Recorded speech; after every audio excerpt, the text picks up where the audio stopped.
This should be played at high volume, preferably in a residential area. This, this, this should be played. This should be played at high volume, preferably in a residential area. Due to some violent content, parental discretion is advised.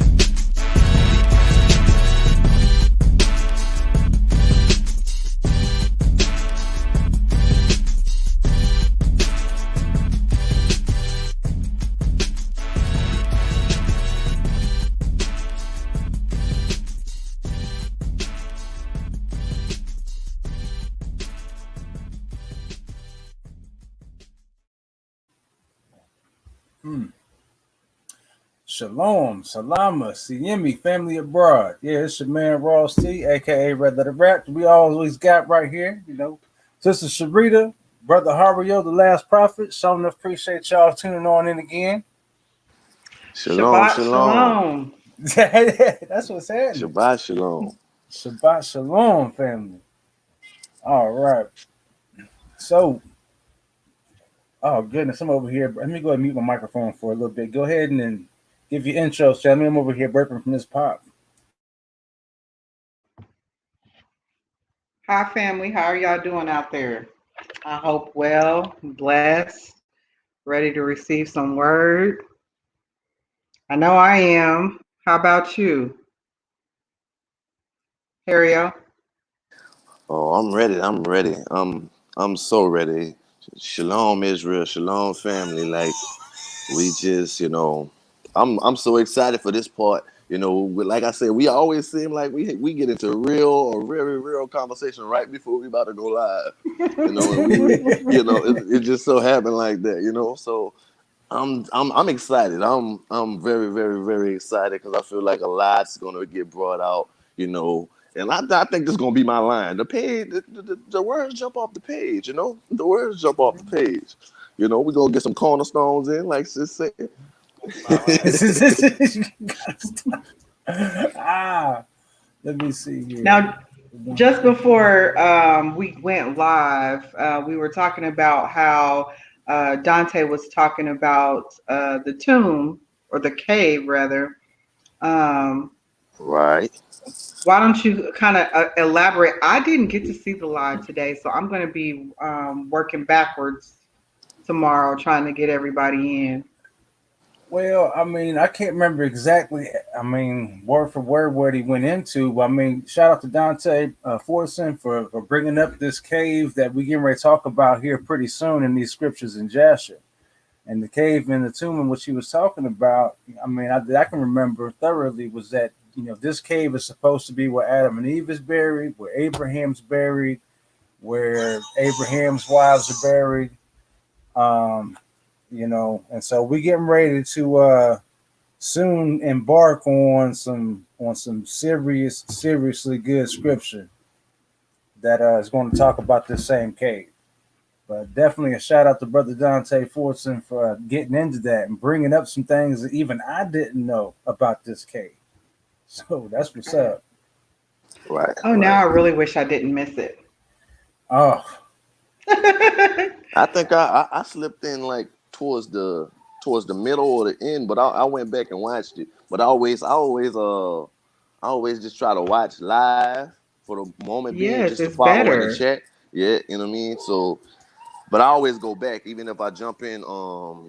That's my little brother right there. That's my little brother. Shalom, okay. Shalom, Shabbat Shalom, Josh. That's my little brother right there. That's what's happening.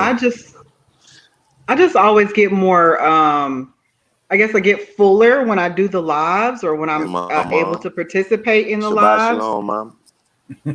Shabbat Shalom, Mom. Yeah, that's the woman that's in the baby picture. She cut off a little bit, but Sure enough, definitely appreciate everybody for tuning on in this evening. Can't wait to go ahead and get on into this reading right here. Oh, but yeah, definitely. If you missed Minister Dante's video earlier on, definitely go back and check that out. Yes, he dropped a lot. Man, I love when the family brings so much heat because lately, look, I'm gonna go ahead and say this straight up to all the family out there. I haven't been non-social with y'all on purpose. It's just the heat that's been coming from Sister E's channel, Minister Yakova's channel, Dante Thoughts Camera Action. All these good studies that have been coming up so far lately, and even on Brother Karras on Covering Awakening, Right, like right, been going in so good. It's where like I don't even need to type nothing right. Israel because is on I'll get ready to fire. go to type something and somebody else said what I was gonna say. So I don't even gotta say Yeah, nothing. yeah. It's like, oh They, man, it's like family. I'm not being antisocial. I promise you. Y'all are just saying it for me. Y'all are saying everything I'm thinking. Like, oh I my totally goodness, agree. there's so much. Like, man, so much heat.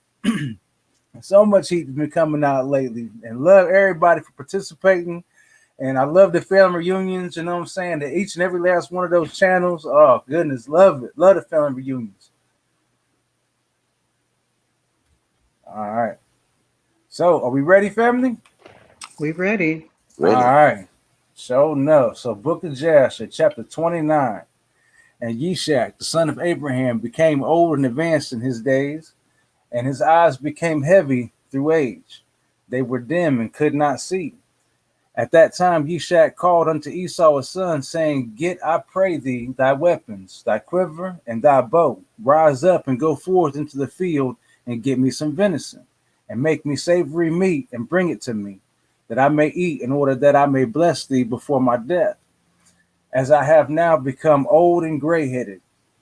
And Esau did so, and he took his weapon and went forth into the field to hunt for venison, as usual, to bring to his father as he ordered him, or he had ordered him, yeah, so that he might bless him. And Rebekah heard all the words that Yishak had spoken unto Esau, and she hastened and called her son Jacob, saying, Thus did thy father speak unto your brother Esau, and thus did I hear. Now, therefore, hasten thou and make that which I shall tell thee. Rise up and go, I pray thee, to the flock and fetch me two fine kids of the goats, and I will get the savory meat for thy father. And thou shalt bring the savory meat that he may eat before thy brother shall have come from the chase, in order that thy father may bless thee. And Jacob hastened and did as his mother had commanded him. And he made the savory meat and brought it uh, before Esau had come from the chase. Excuse me. And Yishak said unto Jacob, Who art thou, my son? Or who art thou, my son? And he said, I am thy firstborn, Esau. I have done as thou didst order me. Now therefore rise up, I pray thee, and eat of my hunt, in order that thy soul may be blessed. Thy soul might bless. Oh my goodness. Over here, tongue tied for 1 second. And he says, So your soul, that thy soul may bless me, as thou didst speak unto me. And Yishak rose up and ate, and he drank, and his heart was comforted, and he blessed Jacob. And Jacob went away from his father. And as soon as Yishak had blessed Jacob, he had gone away from him. Behold, Esau came from his hunt from the field, and he also made savory meat and brought it to his father to eat, therefore, and to bless him. And Yishak said unto Esau, And who was he that has taken venison and brought it me before thou came, and whom did I bless? And Esau knew that his brother Jacob had done this. And the anger of Esau was kindled against his brother Jacob, that he had acted thus toward him. And Esau said, Is he not rightly called Jacob? For he has supplanted me twice. He took away my birthright. Now he has taken away my blessing. And Esau wept greatly. And when Yishak heard the voice of his son Esau weeping, Yishak said unto Esau, What can I do, my son? Thy brother came with subtlety and took away thy blessing. And Esau hated his brother Jacob on account of the blessing that his father had given him, and his anger was greatly roused against him. And Jacob was very much afraid of his brother Esau, and he rose up and fled to the house of Eber, the son of Shem, and he concealed himself there on account of his brother. And Jacob was 63 years old when he went forth from the land of Canaan from Hebron. And Jacob was concealed in Eber's house 14 years, and on account of his brother Esau. And he there continued to learn the ways of Yahuwah and his commandments. And when Esau saw that Jacob had fled on and escaped from him, and that Jacob had cunningly obtained the blessing, then Esau grieved exceedingly. And he was also vexed at his father and mother. And he also rose up and took his wife and went away from his father and mother to the land of Seir. And he dwelt there. And Esau saw there a woman from amongst the daughters of Heth, whose name was Basmath, the daughter of Elon, the Hittite. And he took her for a wife in addition to his first wife. And Esau called her name Ada, saying, the blessing had in that time passed from him. And Esau dwelt in the land of Seir 6 months, without seeing his father and mother.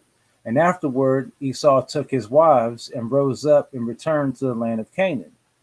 And Esau placed his 2 wives in his father's house in Hebron.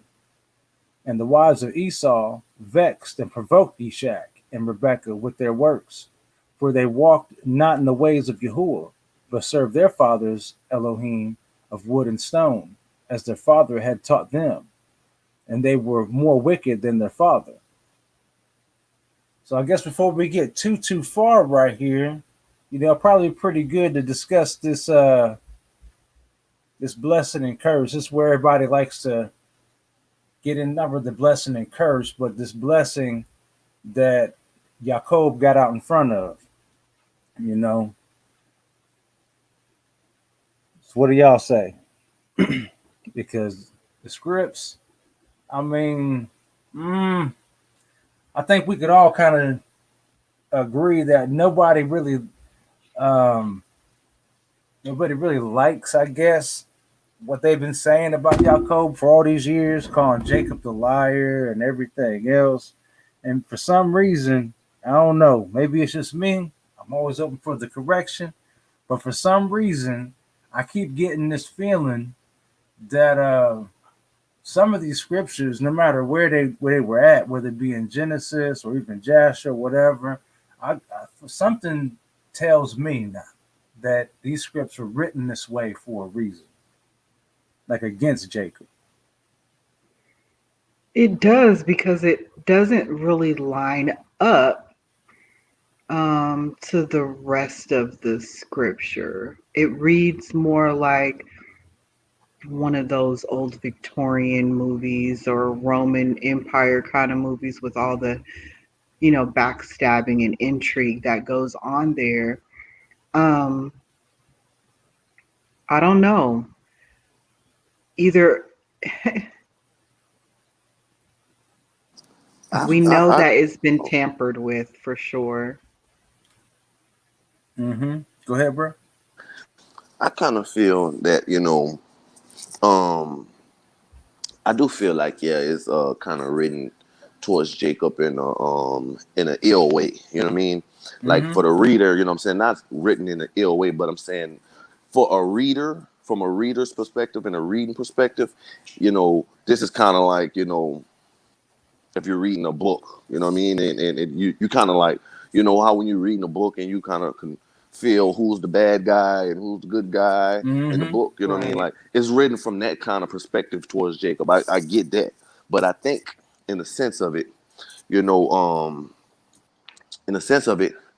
I think that the Most High always, this is a good story to show right here, even Genesis, didn't Genesis and Jasher right here in this part, they didn't really, what I'm saying, it's kind of the same. It's the same exact story. They didn't really, like, we can see where they clearly left some stuff out in the earlier passages and verses that we read.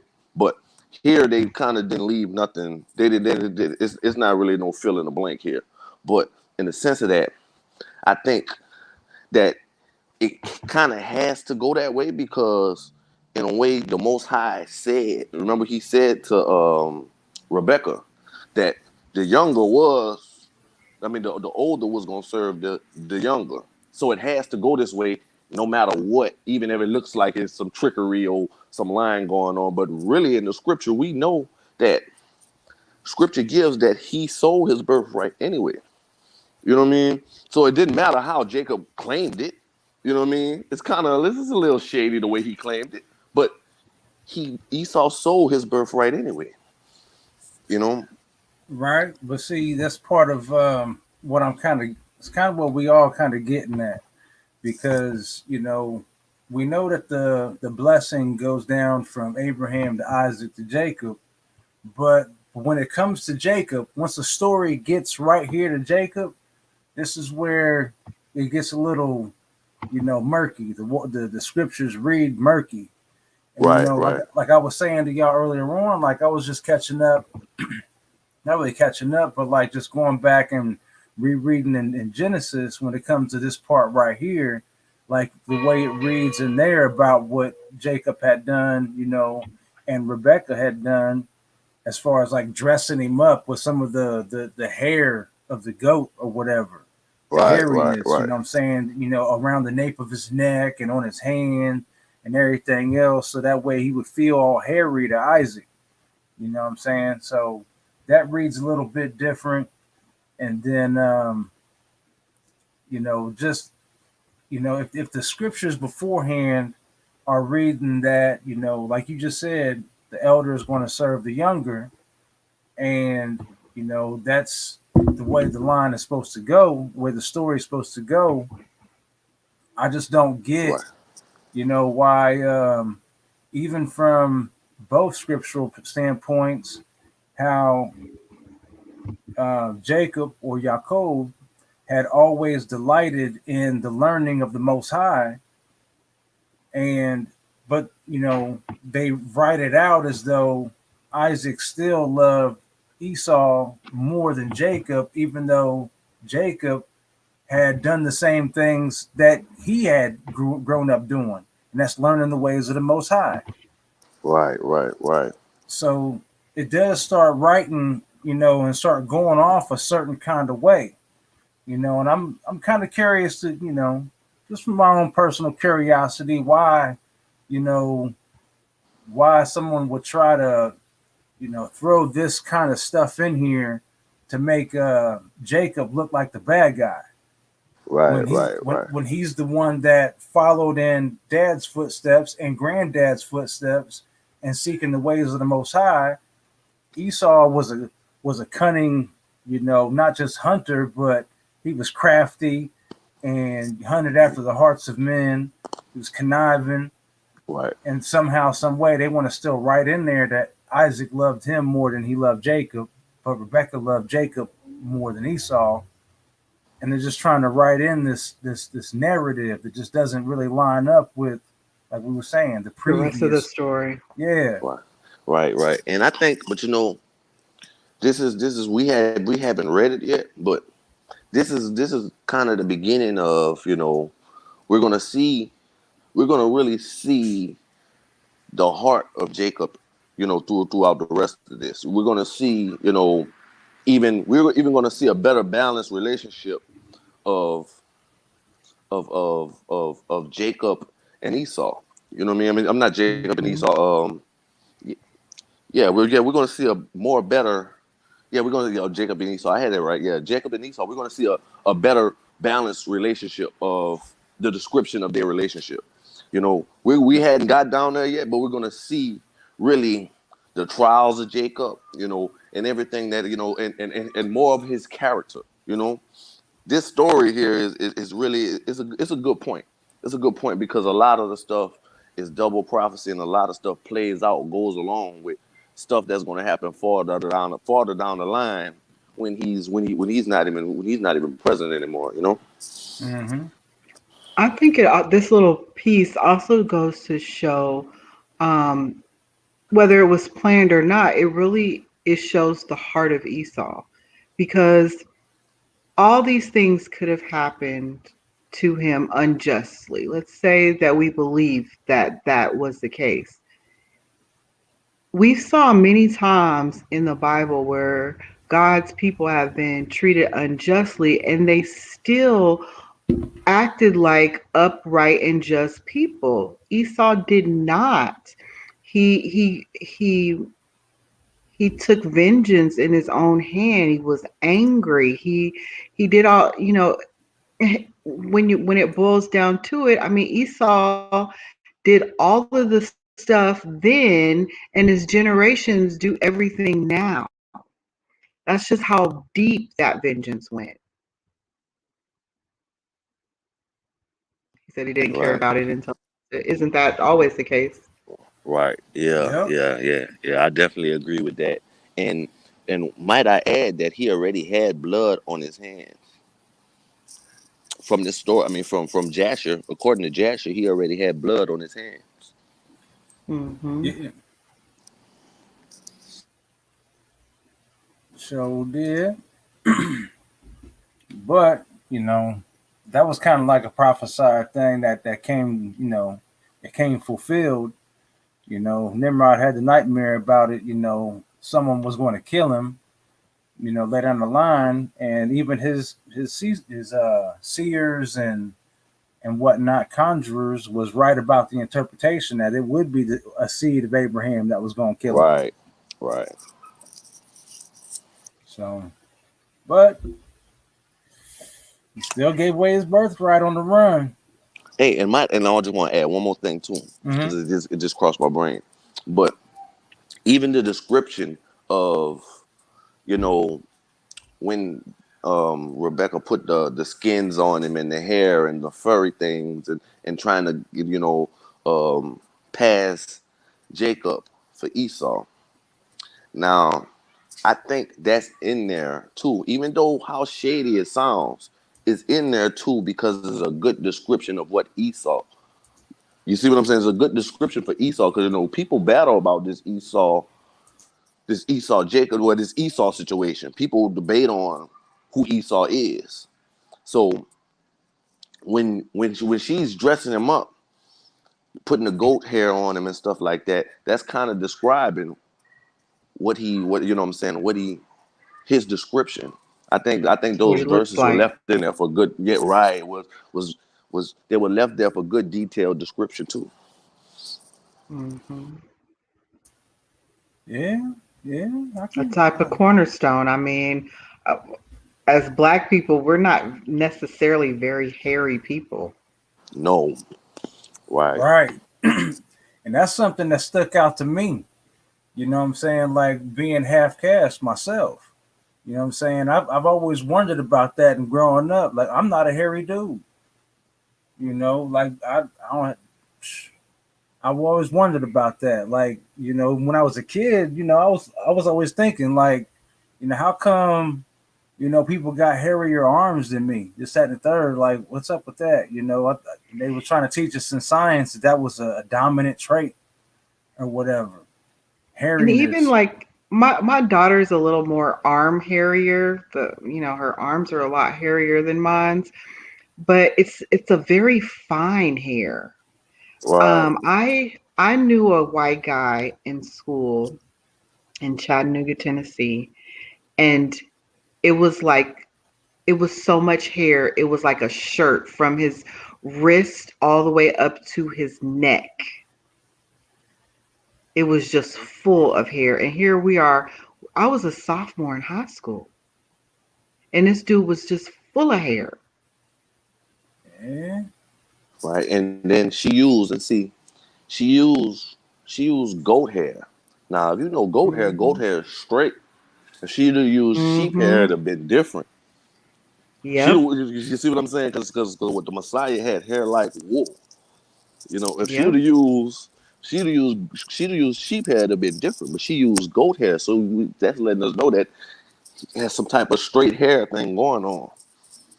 Something. Hmm. That I think it's sounds just a about nice right. little cornerstone, man. Yes, You I got do believe so. I think you pointed it out. you. Sis gonna get you later for that. Just trying to give you fair warning, bro. Just all right. Just all right. So let's go ahead and continue. Um, so we just see how Esau's wives are tormenting, Isaac and Rebecca. Because they still serve the gods of their fathers, wood and stone, and they wicked women. You know what I'm saying? So, mm-mm-mm. And they went according to the evil desires of their hearts, and they sacrificed and burnt incense to Balaam. And Yishak and Rebekah became weary of them. And Rebekah said, I am weary of my life because of the daughters of Heth. And Yaakov took a wife of the daughters of Heth, such as these, which are the daughters of the land. What good then? If Yaakov took a wife of Heth, of the daughters of Heth, such as these, which are the daughters of the land, what good then is life unto me? So she was already worried that Yaakov was going to follow in these same footsteps and taking, women of, disobedience that were raised in these foul ways that are not of ours. And in those days, Ada, the wife of Esau, conceived and bare him a son. And Esau called the name of the son that was born unto him Eliphaz. And Esau was 65 years old when she bare him. And Ishmael, the son of Abraham, died in those days, in the 64th year of the life of Jacob. And all the days that Ishmael lived were 137 years, and he died. And when Yishak heard that Ishmael was dead, he mourned for him. And Yishak lamented over him many days. At the end of the 14th years, at the end of the 14th years of Jacob residing in the house of Eber, Jacob desired to see his father and mother. And Jacob came to the house of his father and mother to Hebron. And Esau had in those days forgotten what Jacob had done to him, and having taken the blessing from him in those days. And when Esau saw Jacob coming to his father and mother, he remembered what Jacob had done to him. And he was greatly incensed against him and sought to slay him. And Yishak, the son of Abraham, was old and advanced in days. And Esau said, now my father's time is drawing nigh, that he must die. And when he shall die, I will slay my brother Jacob. And this was told to Rebekah, and she hastened and sent and called for Jacob, her son. And she said unto him, arise, go and flee to Haran, to my brother Laban, and remain there for some time, until thy brother's anger be turned from thee, and then shalt thou come back. And Yishak called unto Jacob, and said unto him, take not a wife from the daughters of Canaan, thus did our father Abraham command us, according to the word of Yahuwah, which he had commanded him, saying, unto thy seed will I give this land. If thy children keep my covenant that I have made with thee, then I will also perform to thy children that which I have spoken unto thee, and I will not forsake them. Now therefore, my son, hearken to my voice. So all that I shall command thee, and refrain from taking a wife from amongst the daughters of Canaan. Arise, go to Haran, to the house of Bethuel, thy mother's father, and take unto thee a wife from there, from the daughters of Laban, thy mother's brother. Therefore take heed, lest thou shouldest forget Yahuwah thy Elohim, and all his ways in the land to which thou goest, and shouldest get connected with the people of the land, and pursue vanity, and forsake Yahuwah thy Elohim. But when thou comest to the land, serve there Yahuwah. Do not turn to the right or to the left from the way which I command thee, and which thou didst learn. And may the Almighty Elohim grant thee favor in the sight of the people of the earth, that thou mayest take there a wife according to thy choice, one who is good and upright in the ways of Yahuwah. And may Elohim give unto thee and thy seed the blessing of thy father Abraham, and make thee fruitful and multiply thee. And mayest thou become a multitude of people in the land whither thou goest. And may Elohim cause thee to return to this land, the land of thy father's dwelling, with children and with great riches, with joy and with pleasure. And Yishak finished commanding Jacob and blessing him, and he gave him many gifts, together with silver and gold, and he sent him away. And Jacob hearkened to his father and mother, and he kissed them and arose and went to Padan Aram. And Jacob was 77 years old when he went out from the land of Canaan from Beersheba. And when Jacob went away to go to Haran, Esau called unto his son Eliphaz, and secretly spoke unto him, saying, Now hasten, take thy sword in thy hand, and pursue Jacob, and pass before him in the road, and lurk for him, and slay him with thy sword in one of the mountains, and take all belonging to him, and come back. And Eliphaz, the son of Esau, was an active man, an expert with the bow, as his father had taught him.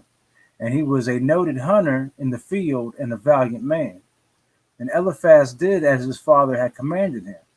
And Eliphaz was at that time 13 years old. And Eliphaz rose up and went and took 10 of his mother's brothers with him, and pursued Jacob. And he closely followed Jacob, and he lurked for him in the border of the land of Canaan, opposite the city of Shechem. And Jacob saw Eliphaz and his men pursuing him, and Jacob stood still in the place in which he was going, in order to know what this was, for he did not know the thing. And Eliphaz drew his sword, and he went on advancing, he and his men, toward Jacob. And Jacob said unto them, What is to do with you that have come hither? And what meaneth it that you pursue with your swords? And Eliphaz came near to Jacob, and he answered and said unto him, Thus did my father command me, and now therefore I will not deviate from the orders which my father gave me.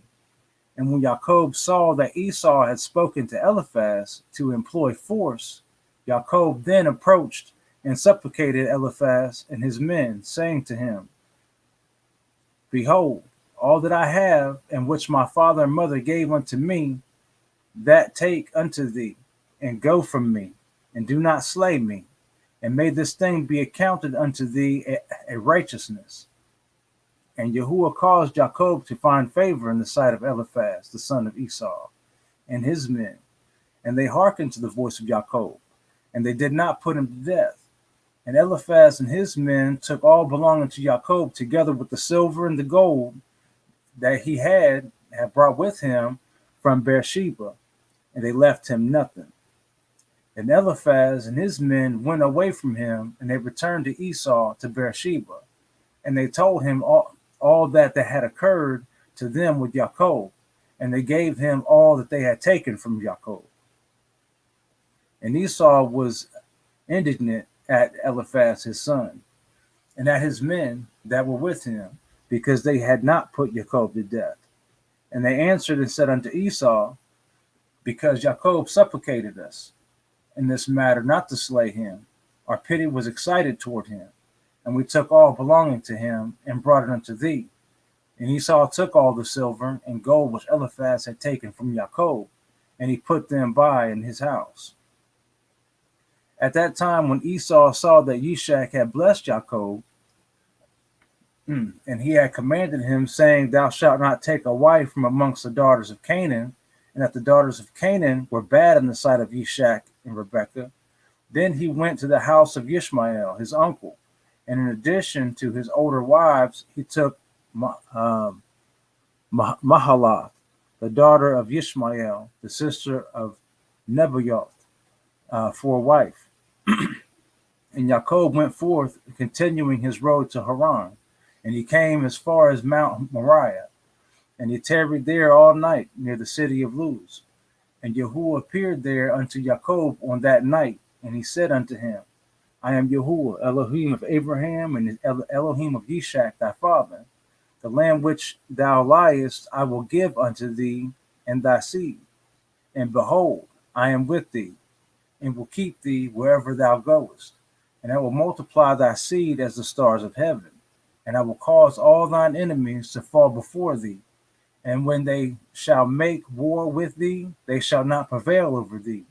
And I will bring thee again unto this land with joy, with children, and with great riches. And Jacob awoke from his sleep, and he rejoiced greatly at the vision which he had seen. And he called the name of that place Bethel. And Jacob rose up from that place quite rejoiced. And when he walked, his feet felt light to him for joy. And he went from there to the land of the children of the east, and returned to Haran, and he sat by the shepherd's well. And he therefore found some men going from Haran to feed their flocks. And Jacob made inquiries of them and they said, We are from Haran. And he said unto them, Do you know Laban, the son of Nahor? And they said, We know him. And behold, his daughter Rachel was coming along to feed her father's flock. And whilst he was yet speaking with them, Rachel, the daughter of Laban, came to feed her father's sheep, for she was a shepherdess. And when Jacob saw Rachel, the daughter of Laban, his mother's brother, he ran and kissed her, and lifted up his voice and wept. And Jacob told Rachel that he was the son of Rebekah, her father's sister. And Rachel ran and told her father. And Jacob continued to cry because he had nothing with him to bring to the house of Laban.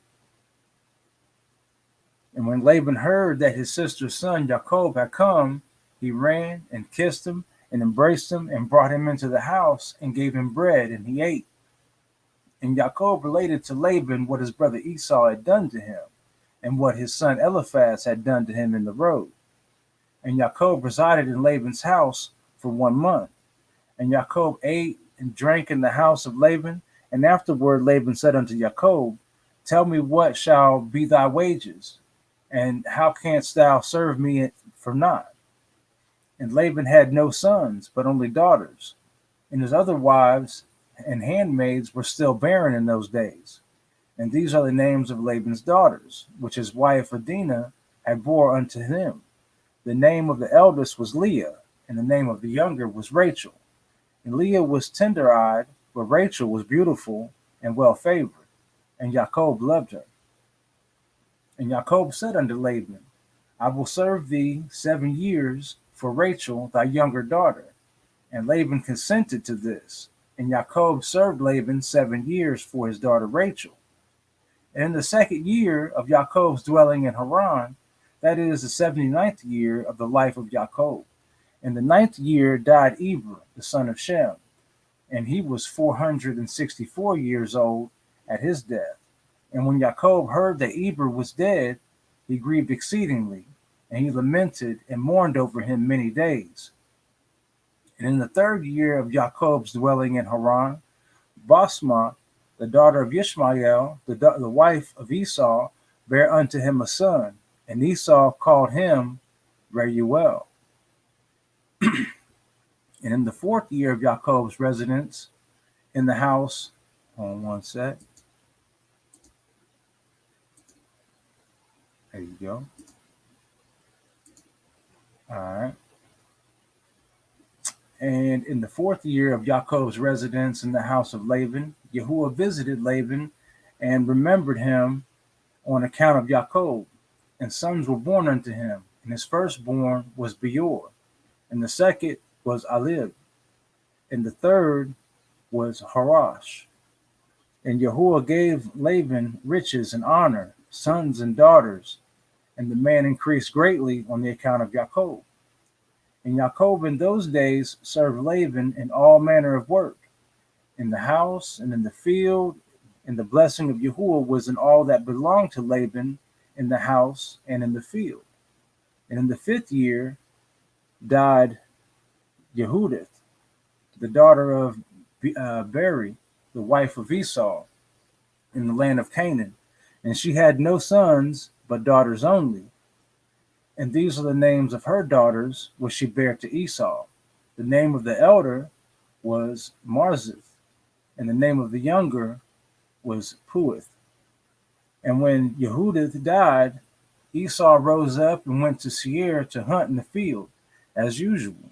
And Esau dwelt in the land of Seir for a long time. And in the sixth year, in the sixth year, Esau took for a wife, in addition to his other wives, Alabama, the daughter of Zebulun, and the Hivite, and Esau brought her to the land of Canaan. Is that name, that Alabama right there? Right, right. that right there was interesting when we first came across that right there. Oh man. And Alabama conceived and bare unto Esau 3 sons, Yeush, Yalan, and Korah. And in those days, in the land of Canaan, there was a quarrel between the herdsmen of Esau and the herdsmen of the inhabitants of the land of Canaan. For Esau's cattle and goods were too abundant for him to remain in the land of Canaan, in his father's house. And the land of Canaan could not bear him on account of his cattle. And when Esau saw that his quarreling increased with the inhabitants of the land of Canaan, he rose up and took his wives and his sons and his daughters and all belonging to him, and the cattle which he possessed, and all his property that he had acquired in the land of Canaan. And he went away from the inhabitants of the land to the land of Seir. And Esau and all belonging to him dwelt in the land of Seir. But from time to time, Esau would go and see his father and mother in the land of Canaan. And Esau intermarried with the Horites, and he gave his daughters to the sons of Seir, the Horite. And he gave his elder daughter, Marzith, to Anah, the son of Zebeon, his wife's brother. And Puith he gave to Azar, the son of Bilhan, the Horite. And Esau dwelt in the mountain, and he and his children, and they were fruitful and multiplied. And in the seventh year, Jacob's service, which he served Laban, was completed. And Jacob said unto Laban, Give me my wife, for the days of my service are fulfilled. And Laban did so. And Laban and Jacob assembled all the people of that place, and they made a feast. In the evening, Laban came to the house, and afterward Jacob came there with the people of the feast. And Laban extinguished all the lights that were in the house. And Jacob said unto Laban, Wherefore dost thou do this thing unto us? And Laban answered, Such is our custom to act in this land. And afterward Laban took his daughter Leah, and he brought her to Jacob. And he came to her, and Jacob did not know that she was Leah. And Laban gave his daughter Leah and his handmaid Zilpah for a handmaid. And all the people of the feast knew what Laban had done to Jacob, but they did not tell the thing to Jacob.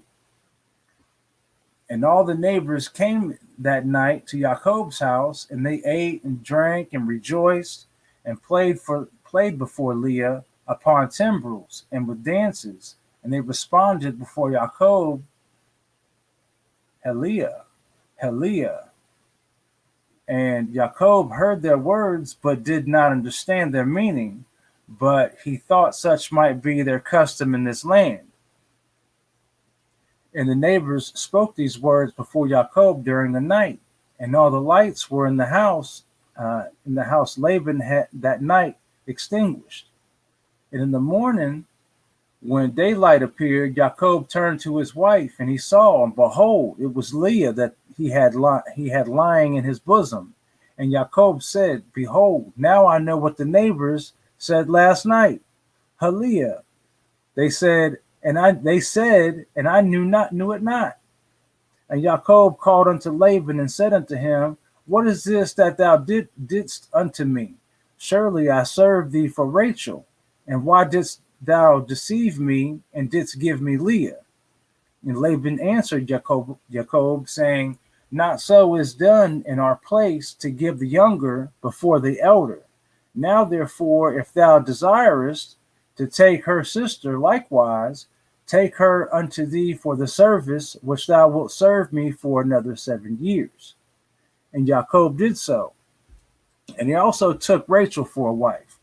And he served Laban 7 years more, or 7 years more. And Jacob also came to Rachel, and he loved Rachel more than Leah. And Laban gave her his handmaid Bilhah for a handmaid. And when Yahuwah saw that Leah was hated, Yahuwah opened her womb, and she conceived and bare Jacob 4 sons in those days. And these are their names: Reuben, Simeon, and Levi, and Yehudah. And she afterward left bearing. And at that time, Rachel was barren, and she had no offspring. And Rachel envied her sister Leah. And when Rachel saw that she bare no children to Jacob, she took her handmaid Bilhah, and she bare Jacob 2 sons, Dan and Naphtali. And when Leah saw that she had left bearing, she also took her handmaid Zilpah, and she gave her to Jacob for a wife. And Jacob also came to Zilpah, and she also bare Jacob 2 sons, Gad and Asher. And Leah again conceived and bare Jacob in those days 2 sons and 1 daughter.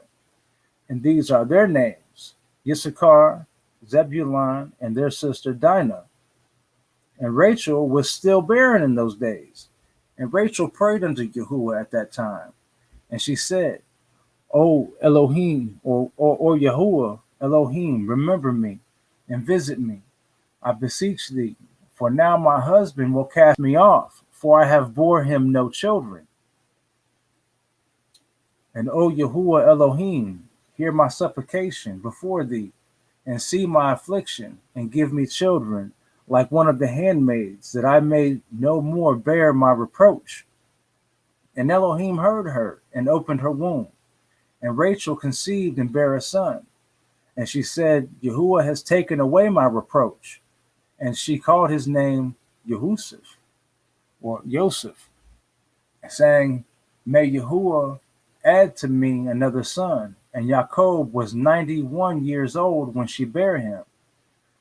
And at that time, Jacob's mother, Rebekah, sent her nurse, Deborah, to the daughter of Uz, and 2 of Yishak's servants unto Jacob.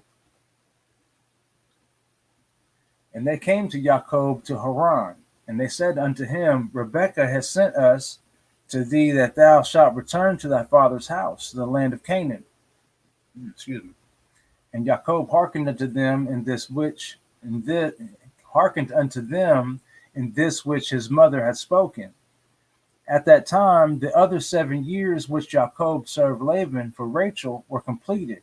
And it was at the end of the 14th years that he had dwelt in Haran, that Jacob said unto Laban, Give me my wives, and send me away, that I may go to my land.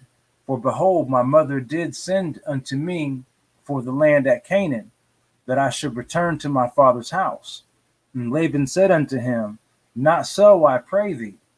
If I have found favor in thy sight, do not leave me. Appoint me thy wages, and I will give them, and remain with me. And Jacob said unto him, This is what thou shalt give me for my wages, that I shall this day pass through all thy flock, and take away from them every lamb that is speckled and spotted, and such as are brown amongst the sheep and amongst the goats. And if thou wilt do this thing for me, I will return and feed thy flock, and keep them as at first. And Laban did so. And Laban removed from his flock all that Jacob had said, and gave them to him. And Jacob placed all that he had removed from Laban's flock in the hands of his sons. and Jacob was feeding the remainder of Laban's flocks. And when the servants of Yishak, which he had sent unto Jacob, saw that Jacob would not then return with them to the land of Canaan to his father, they then went away from him, and they returned home to the land of Canaan. And Deborah remained with Jacob in Haran, and she did not return with the servants of Yishak to the land of Canaan. And Deborah resided with Jacob's wives and children in Haran. And Jacob served Laban 6 years longer. And when the sheep brought forth, Jacob removed from them such as were speckled and spotted, as he had determined with Laban. And Jacob did so at Laban's for 6 years.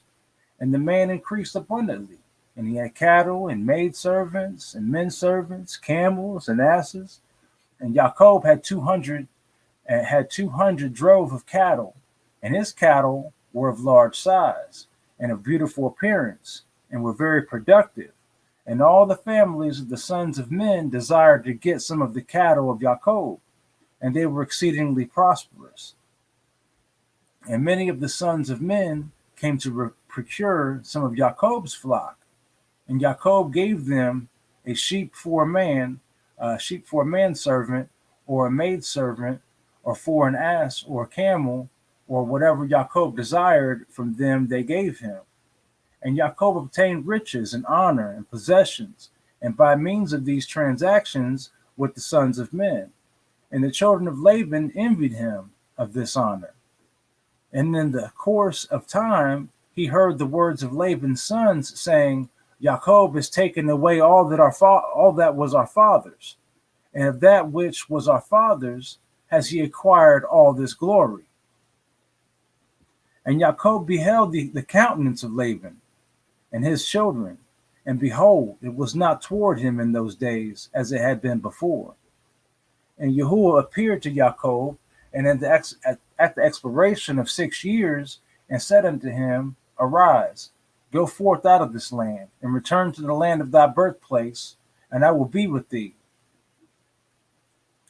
And Jacob rose up at that time, and he mounted his children and wives, and all belonging to him upon camels. And he went forth to go to the land of Canaan, to his father Yishak. And Laban did not know that Jacob had gone from him, for Laban had been that day shepherding. And Rachel stole her father's images, and she took them and she concealed them upon the camel which she sat, and she went on.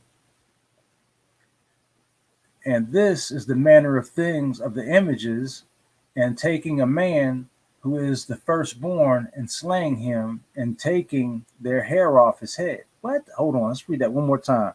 And this is the manner of the images, and taking a man who is the firstborn and slaying him, and taking the hair off his head, and taking salt and salting the head, and anointing it in oil.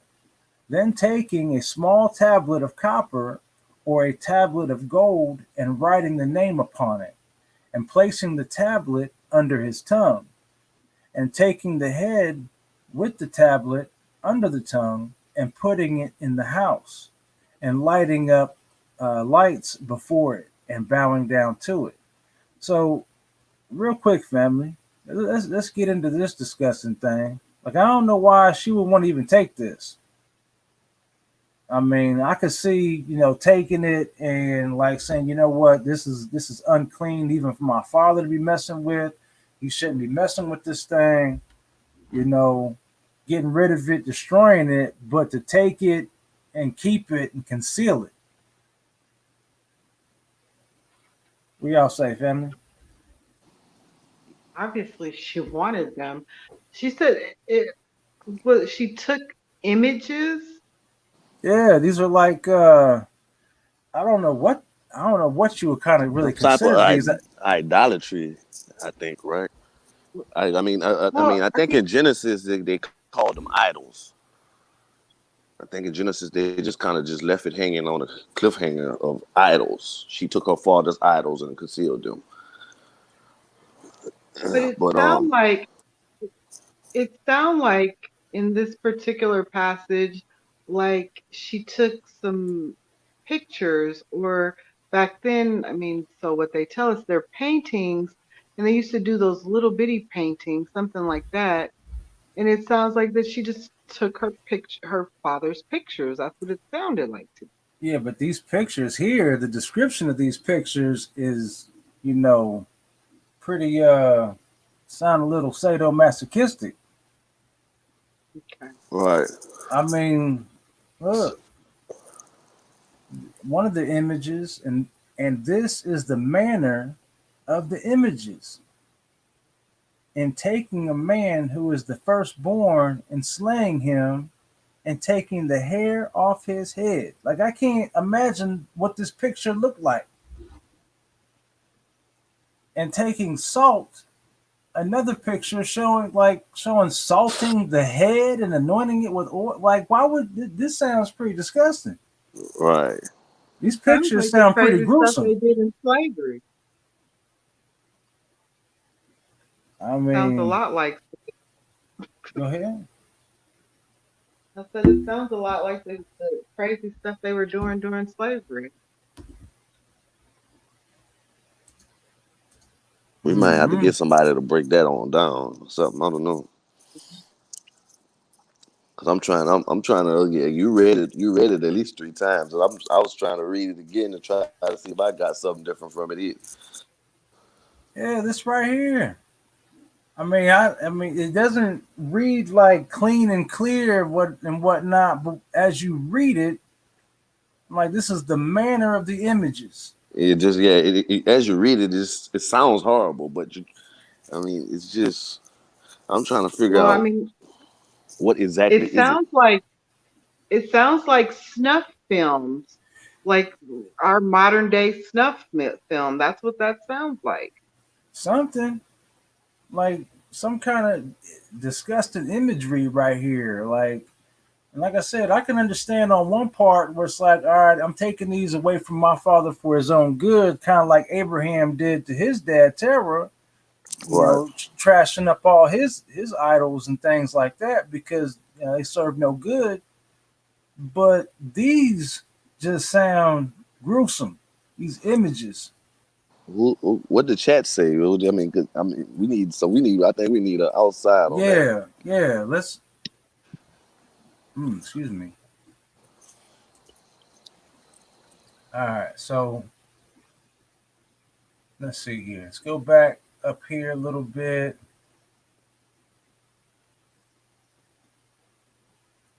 Let's see here. These are here talking about Somebody Esau a little bit. Let's come down here a somebody little thought it was bit. valuable.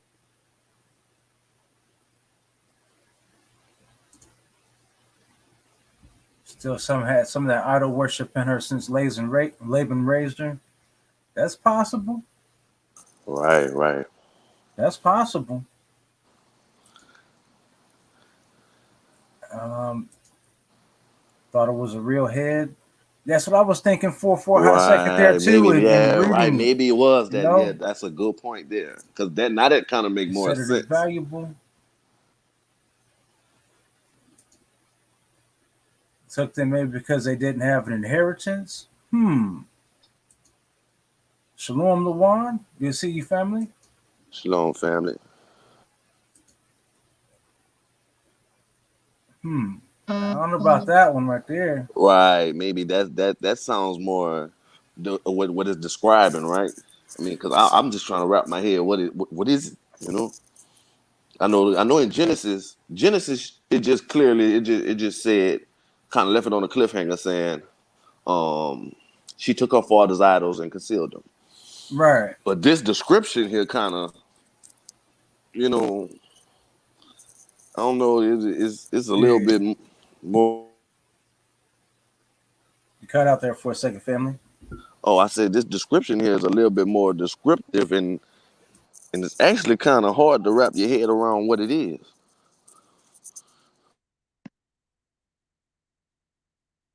But I think I agree with sis that it's probably an actual head, or maybe because it's talking something about cutting the head off of somebody. Yeah, Wow, I didn't like even think about it being like that, where it was an actual thing. I'm thinking a drawing, a sculpture, a painting, something like that. Or maybe it right. was a skull, because now we'll sit there and think about our society now, our culture, not our culture, but the society we live in now. You know, even tattoos and stuff like that, tattoo parlors, they got the skull. There's something glorifying the skull. Like maybe it was a skull, or And then right here is where it kind of finishes it up right here a little bit. So like now, once again, like it's saying you got an image of taking killing a firstborn and then scalping them and then putting salt in the wound and anointing it with oil and then taking a small tablet of copper or a tablet of gold and writing the name upon it and placing the tablet under his tongue and taking the head with the tablet under the tongue and putting it in the house and lighting up lights before it and bowing down to it. So this is like almost like an I, earlier like jack o' lantern almost. I think sis is dead on. The sis from the chat is dead on. I think it's a hit because you ever saw a skull with that jawbone not connected. You know what I mean? Uh Like huh. how they be having on the science channel. That's those skulls. Like how the scientists have the skulls And and put a the candle in it or something like that. right. But the mouth Got is you. not present, and it's just like the teeth, and they just sitting it on the table. Hmm. I had never thought of that, but I think she's pretty close. Either she's pretty close, or I'm convinced. I agree with her. Right here, she's saying, look at verse 44. And Rachel stole these images, which were her father's, in order that Laban might not know through them where Yaakov has gone. So right here, um, you got your phone playing in the background, sis.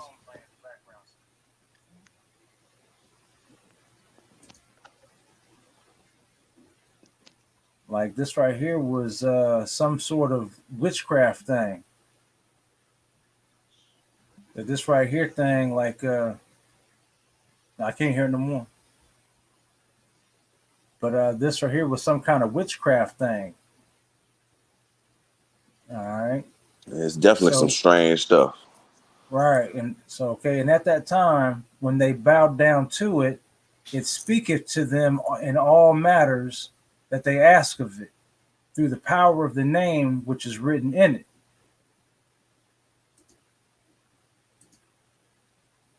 There you are, sir. Bring it back. So this is where they get that witchcraft magic 8 ball thing from too.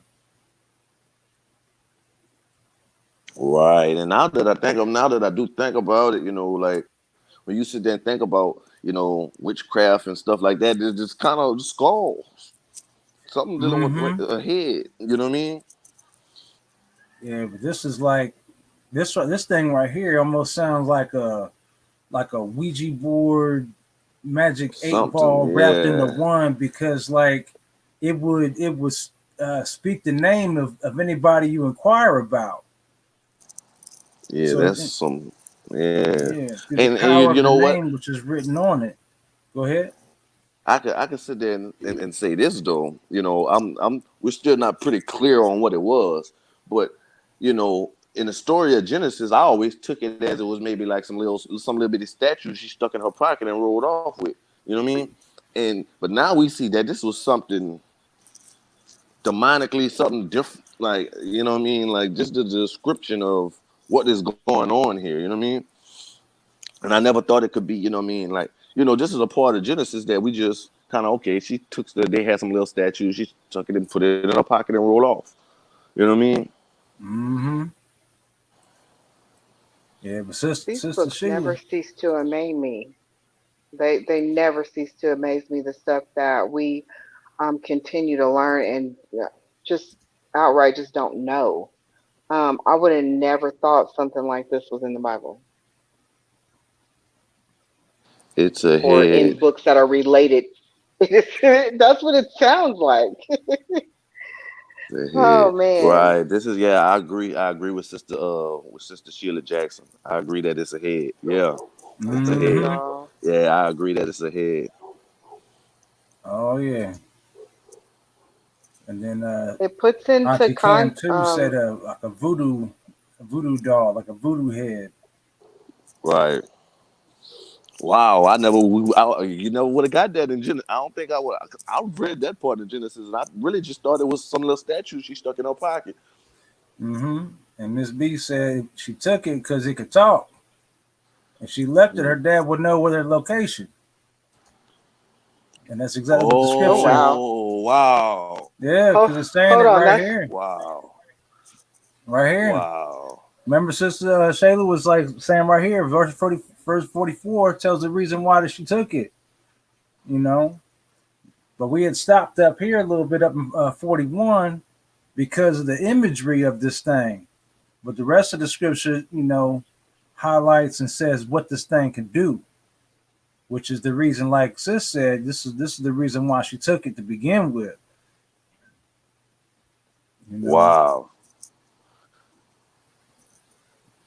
So this also speaks to I don't know what kind of stuff was was Rebecca's family into, Right. Right. Right. Right. you know. Man. I I wonder if it was a type of technology even then, because we do know that nothing under the sun is new, and this thing could tell her tell where she would have been, where she was going. That's why she took it. Yeah, like the family's already saying, this voodoo stuff right here, so this is voodoo, hoodoo, whatever. This is some stuff that they was messing with back then. All right, so let's Yeah. go ahead and knock off the rest of the description out loud right quick. And at that time, when they bow down to it, it speaketh to them all matters that they ask of it, through the power of the name which is written in it. And some make them in figures of men, of gold and silver, and go to them in times known to them, and the figures receive the influence of the stars, and tell them future things. In this manner were the images which Rachel stole from her father. And Rachel stole these images which were her father's, in order that Laban might not know through them where Jacob had gone. And Laban came home, and he asked concerning Jacob and his household, and he was not to be found. And Laban sought his images to know where Jacob had gone, and could not find them. And he went to some of the other images, and he inquired of them, and they told him that Jacob had fled from him to his fathers to the land of Canaan. And Laban then rose up and took his brothers and all his servants, and he went forth and pursued Jacob, and he overtook him in Mount Gilead. And Laban said unto Jacob, what is this that thou hast done to me, to flee and deceive me, and lead my daughters and their children as captives taken by the sword? And thou didst not suffer me to kiss them and send them away with joy, and thou didst steal my Elohim, and didst go away. And Jacob answered Laban, saying, because I was afraid lest thou wouldest take thy daughters by force from me. And now, with whomsoever thou findest thy Elohims or idols, he shall die. And Laban searched for the images, and he examined in all Jacob's tents and furniture, but could not find them. And Laban said unto Jacob, we will make a covenant together, and it shall be a testimony between me and thee. If thou shalt afflict my daughters, or shalt take other wives besides the daughters of Elohim, even besides my daughters, even Elohim shall be a witness between me and thee in this matter. And they took stones and made a heap, And Laban said, This heap is a witness between me and thee. Therefore he called the name thereof Gilead. And Jacob and Laban offered sacrifice upon the mount, and they ate there by the heap. And they tarried in the mount all night. And Laban rose up early in the morning, and he wept with his daughters, and he kissed them, and returned unto his place. And he hastened and sent off his son Beor, who was 17 years old, with Abihoroth, Abihoroth, or Horoth, the son of Uz, the son of Nahor. And with them were 10 men. And they hastened and went and passed, and on the road before Jacob, they came by another's road to the land of Seir. And they came unto Esau and said unto him, Thus saith thy brother and relative, thy mother's brother Laban, the son of Bethuel, saying, Hast thou heard what Jacob thy brother has done unto me? For who first came to me naked and bare, and I went to meet him, and brought him to my house with honor, and I made him great. And I gave him my 2 daughters for wives, and also 2 of my maids. And Elohim blessed him on my account, and he increased abundantly, and had sons, daughters, and maidservants, and has also an immense stock of flocks and herds, camels and asses, also silver and gold in abundance. And when he saw that his wealth increased, he left me whilst I went to shear my sheep. And he rose up and fled in secrecy. And he left his wives, and he lifted his wives and children upon camels, and led all the way his cattle and property which he acquired in my land. And he lifted up his countenance to go to his father Yishak to the land of Canaan. And he did not suffer me to kiss my daughters and their children, and he led my daughters as captives taken by the sword. And he also stole my Elohim, and he fled. And now I have left him in the mountain of the brook of Yabuk. Him and all belonging to him, he lacketh nothing. If it be thy wish to go to him, go then, and there wilt thou find him, and thou canst do unto him as thy soul desireth.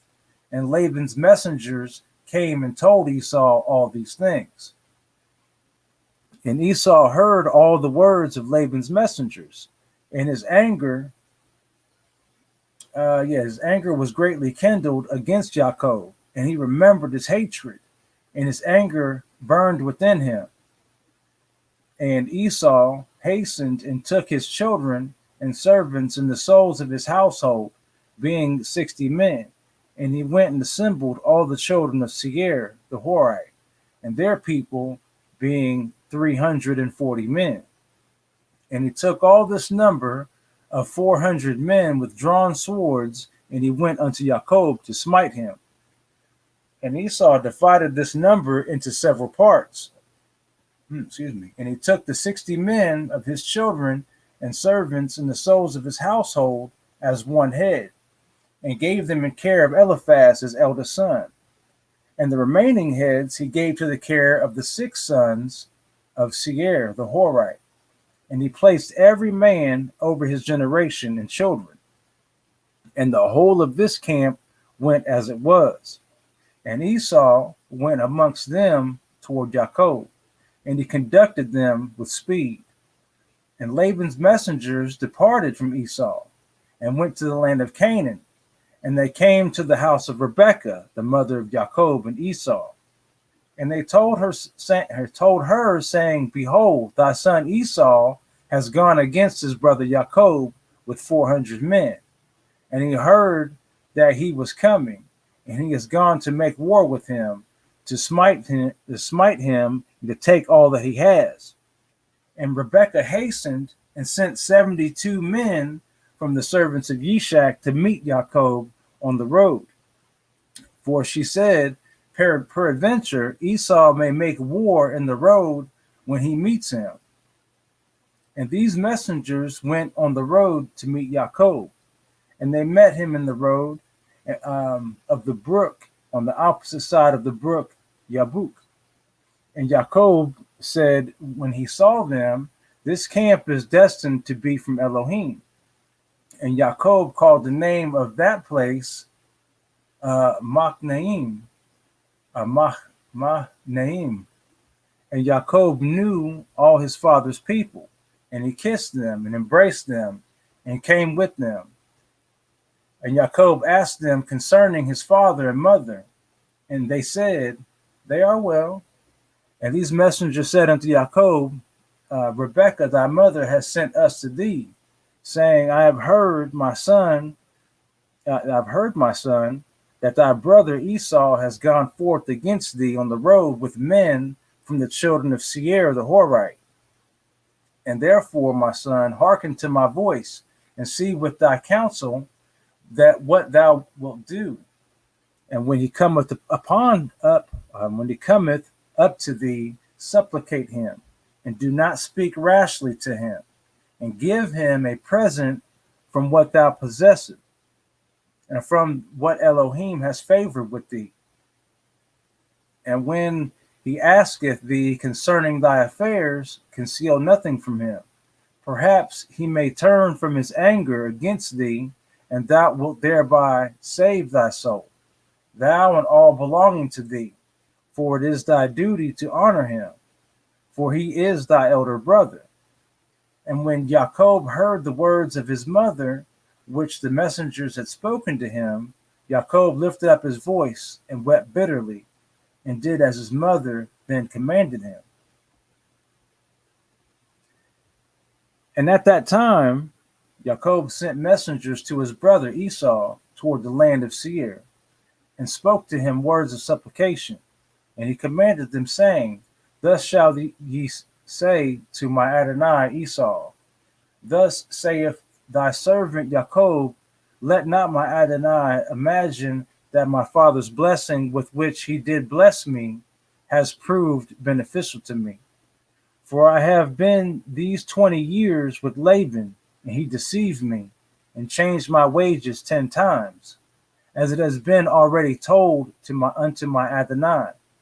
And I served him in his house very laboriously, and Elohim afterward saw my affliction, my labor, and the work of my hands, and he caused me to find grace and favor in his sight.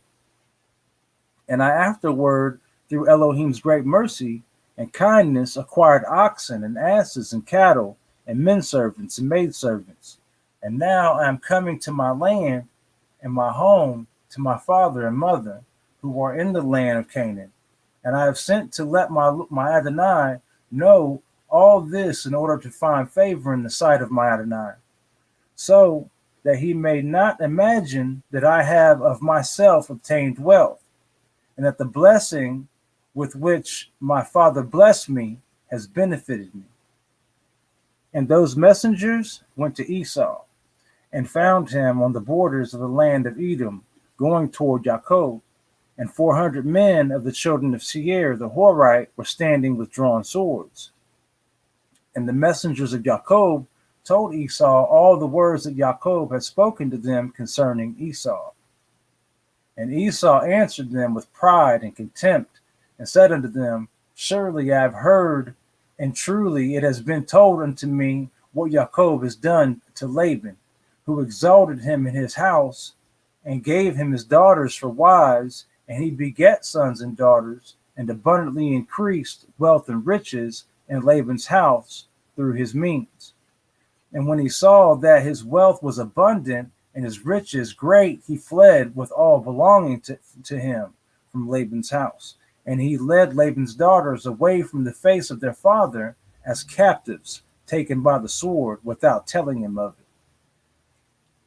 And not only to Laban has Jacob done this, but also unto me has he done so, and has twice supplanted me. And shall I be silent? Now therefore I have this day come with my camps to meet him, and I will do unto him according to the desire of my heart. And the messengers returned and came to Jacob, and said unto him, We came to thy brother, to Esau, and we told him all thy words. And thus has he answered us, and behold, he cometh to meet with thee with 400 men. And now then, know and see what thou shalt do, and pray before Elohim to deliver thee from him. And when he heard the words of his brother, which he had spoken to the messengers of Jacob, Jacob was greatly afraid, and he was distressed. And Jacob prayed to Yahuwah, his Elohim, and he said, O Yahuwah, Elohim of my fathers, Abraham and Yishak, thou didst say unto me when I went away from my father's house, saying, I am Yahuwah, Elohim of thy father Abraham, and Elohim of Yishak. Unto thee do I give this land, and thy seed after thee, and I will make thy seed as the stars of heaven, and thou shalt spread forth to the four sides of heaven, and in thee and in thy seed shall all the families of the earth be blessed. And thou didst establish thy words, and didst give unto me riches and children and cattle, as the utmost wishes of my heart didst thou give unto thy servant. Thou didst give unto me all that I asked from thee, so that I lacked nothing.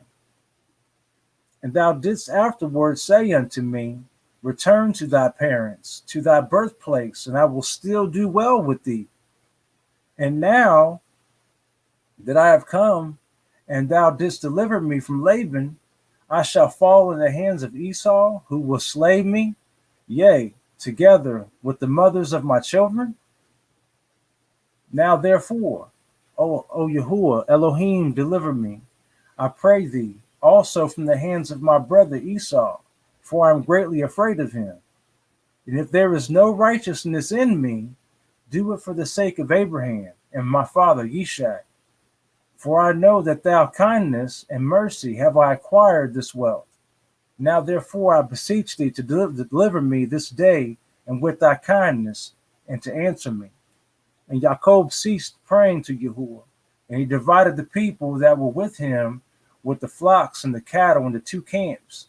And he gave the half of the care to Damasek, the son of Eliezer, and Abraham's servant, for a camp with his children, and with the other half he gave the care of his brother Elianus, the son of Eleazar, to be for a camp with his children. And he commanded them, saying, keep yourselves at a distance with your camps, and do not come too near to each other. And if Esau come to one camp and slay it, the other camp at a distance from it will escape him. And Jacob tarried there that night, and during the whole night he gave his servants instructions concerning the forces and his children. And Yahuwah heard the prayer of Jacob on that day, and Yahuwah then delivered Jacob from the hands of his brother Esau. And Yahuwah sent 3 angels of the angels of heaven, and they went before Esau and came to him. And these angels appeared unto Esau and his people as 2,000 men riding upon horses, furnished with all sorts of war instruments. And they appeared in the sight of Esau and all his men to be divided into 4 camps, and with 4 chiefs to them. And one camp went on, and they found Esau coming with 400 men toward his brother Jacob. And this camp ran toward Esau and his people and terrified them. And Esau fell off the horse in alarm, and all his men separated from him in that place, for they were greatly afraid. And the whole of the camp shouted after them when they fled from Esau. And all the warlike men answered, saying, surely we are the servants of Jacob, who is the servant of Elohim, and who then can't stand against us? And Esau said unto them, O then my Adonai and brother Jacob is your Adonai, whom I have not seen in these 20 years. And now that I have this day come to see him, do you treat me in this manner? And the angels answered him, saying, as Yahuwah liveth, were not Jacob, of whom thou speakest, thy brother, we had not let one remaining from thee and thy people, but only on account of Jacob we will do nothing to them. So I hope y'all still catching this right here because the Most High, man, this is why this is one of the main reasons. I can't say main reasons. It's one of the other many reasons why it is so beneficial for us to fervently seek and worship the Most High, praise Him, stay in obedience to Him, because He only sent 3 angels. And these 3 angels appeared Three. these 3 angels appeared like 2,000 men and ran up on Esau and his 400 and was like, they was getting ready to go ahead and do him in. He was like, "Oh, I'm Jacob's brother." And it's like, oh, and they I were just like, came to visit. yeah. It was All like, praise. All praise. when they ran up on him, they said, "Surely we are the servants of Jacob." And Esau was like, "Oh my goodness! Oh well, I'm his brother." You know what I'm saying? It's like, "Oh well, if it wasn't for you being his brother, we wouldn't let none of y'all survive." Yeah, I like the way he tried to flip it around. It's like all these Right. years I haven't seen my brother, and this is how he greets me. Come I on mean, now. but see, yeah, flip the whole script on him. Like he was trying to come do Jacob in. And they had to come like, nah. You ain't coming like that. And y'all notice how the women always hear everything. They got their ears to the street, so to speak, and they're able to warn their kids and their people about the things that are going on. We've heard a lot of these stories where one of these women have just said, "Hey, put a little bird in somebody's ear about what was going on." Right. Mm-hmm. Yeah. It's good stuff right here. All praise to the Most High. All praise. Let's see here. And this camp passed from Esau and his men and went away. And Esau and his men had gone from them about a league. And when the second camp came toward him with all sorts of weapons, and they also did unto Esau and his men as the first camp had done to them. And when they had left it to go on, behold, the third camp came toward him, and they were all terrified. And Esau fell off the horse, and the whole camp cried out and said, "Surely we are the servants of Jacob, who is the servant of Elohim, and who can stand against us?" And Esau again answered them, saying, "O then, Jacob, my Adonai, and your Adonai is my brother. And for 20 years I have not seen his countenance. And hearing this day that he was coming, I went this day to meet him. And do you treat me in this manner?" And they answered him and said unto him, "As Yahuwah liveth, were not Jacob thy brother, as thou didst say, we had not left a raiment from thee and thy men, but on account of Jacob, of whom thou speakest, being thy brother, we will not meddle with thee or thy men." And the third camp also passed from them, and he still continued his road, with his men toward Jacob. When the fourth camp came toward him, they also did unto him and his men as the others had done. And when Esau beheld the evil of which the 4 angels had done to him and his men, he became greatly afraid of his brother Jacob, and he went to meet him in peace.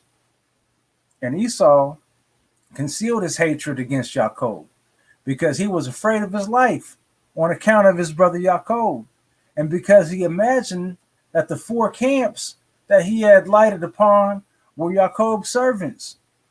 And Jacob tarried that night with his servants in their camps, and he resolved with his servants to give unto Esau a present from all that he had with him, and from all his property. And Jacob rose up in the morning, he and his men, and they chose from amongst the cattle a present for Esau. And this is the amount of the present which Jacob chose from his flocks to give unto his brother Esau. And he selected 240 head from the flocks, and he selected from the camels and asses 30 each, and of the herds he chose 50 kine. And he put them all in 10 droves, and he placed each sort by itself, and he delivered them into the hands of 10 of his servants, and drove by itself. Each drove by itself. And he commanded them and said unto them, keep yourselves at a distance from each other, and put a space between the droves. And when Esau and those who are with him shall meet you and ask you, saying, whose are you, and whither do you go, and to whom belongeth all these before you, you shall say unto them, we are the servants of Jacob, and we come to meet Esau in peace. And behold, Jacob cometh behind us. And that which is before us is a present sent from Jacob to his brother Esau. And if they shall say unto you, why doth he delay behind you from coming to meet his brother and to see his face, then you shall say unto them, surely he cometh joyfully behind us to meet his brother. For he said, I will appease him with the present that goeth to him. And after this I will see his face. Peradventure he will accept me. So the whole present passed on in the hands of his servants, and went before him on that day. And he lodged that night with his camps by the border of the brook of Yabuk. And he rose up in the midst of the night, and he took his wives and his maidservants, and all belonging to him, and he that night passed over them over the ford Yabuk. And when he passed all belonging to him over the brook, Jacob was left by himself, and a man met him, and he wrestled with him that night until the breaking of the day. And the hollow of Jacob's thigh was out of joint through wrestling with him. And at the break of day, the man left Jacob there, and he blessed him and went away. And Jacob passed the brook at the break of day, and he halted upon his thigh. And the sun rose upon him, and when he had passed the brook, he came up to the place of his cattle and children. And they went on till midday, and whilst they were going, the present was passing on before them. And Jacob lifted up his eyes and looked, and behold, Esau was at a distance, coming along with many men, about 400. And Jacob was greatly afraid of his brother. And Jacob hastened and divided his children unto his wives and his handmaids, and his daughter Dinah he put in a chest, and delivered her into the hands of his servants. And he passed before his children and wives to meet his brother, and he bowed down to the ground. Yea, he bowed down 7 times until he approached his brother. And Elohim caused Jacob to find grace and favor in the sight of Esau and his men. For Elohim had heard the prayer of Jacob. And the fear of Jacob and his terror fell upon his brother Esau. For Esau was greatly afraid of Jacob for what the angels of Elohim had done to Esau. And Esau's anger against Jacob was turned into kindness.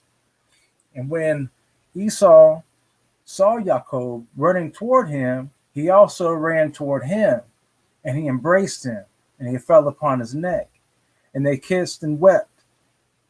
And Elohim put fear and kindness toward Jacob in the hearts of the men that came with Esau, and they also kissed Jacob and embraced him. And also Eliphaz, the son of Esau, with his 4 brothers, sons of Esau, wept with Jacob, and they kissed him and embraced him.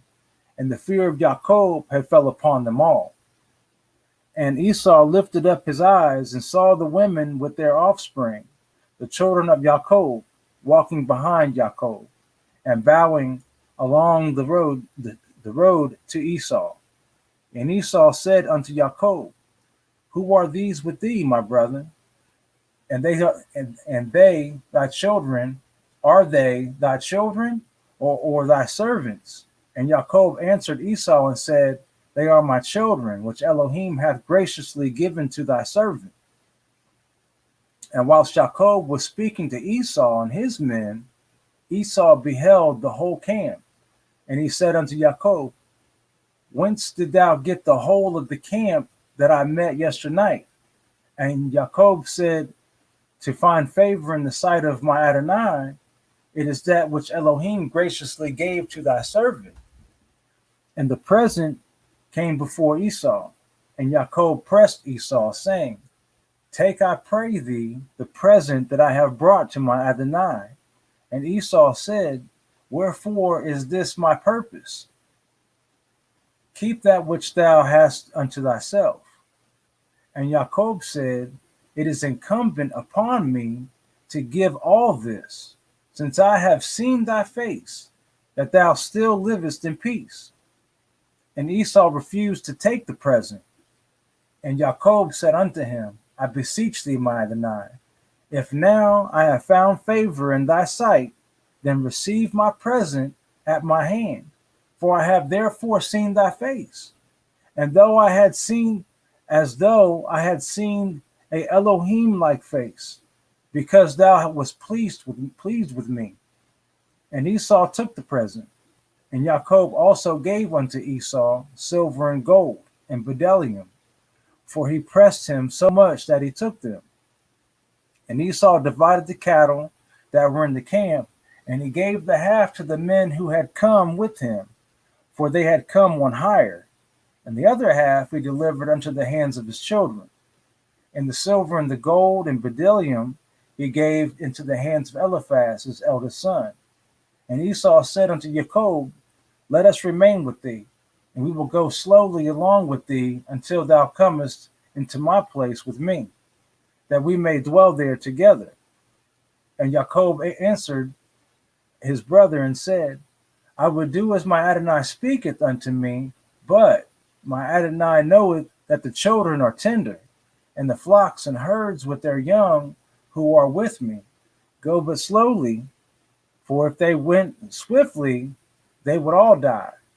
For thou knowest their burdens and their fatigue.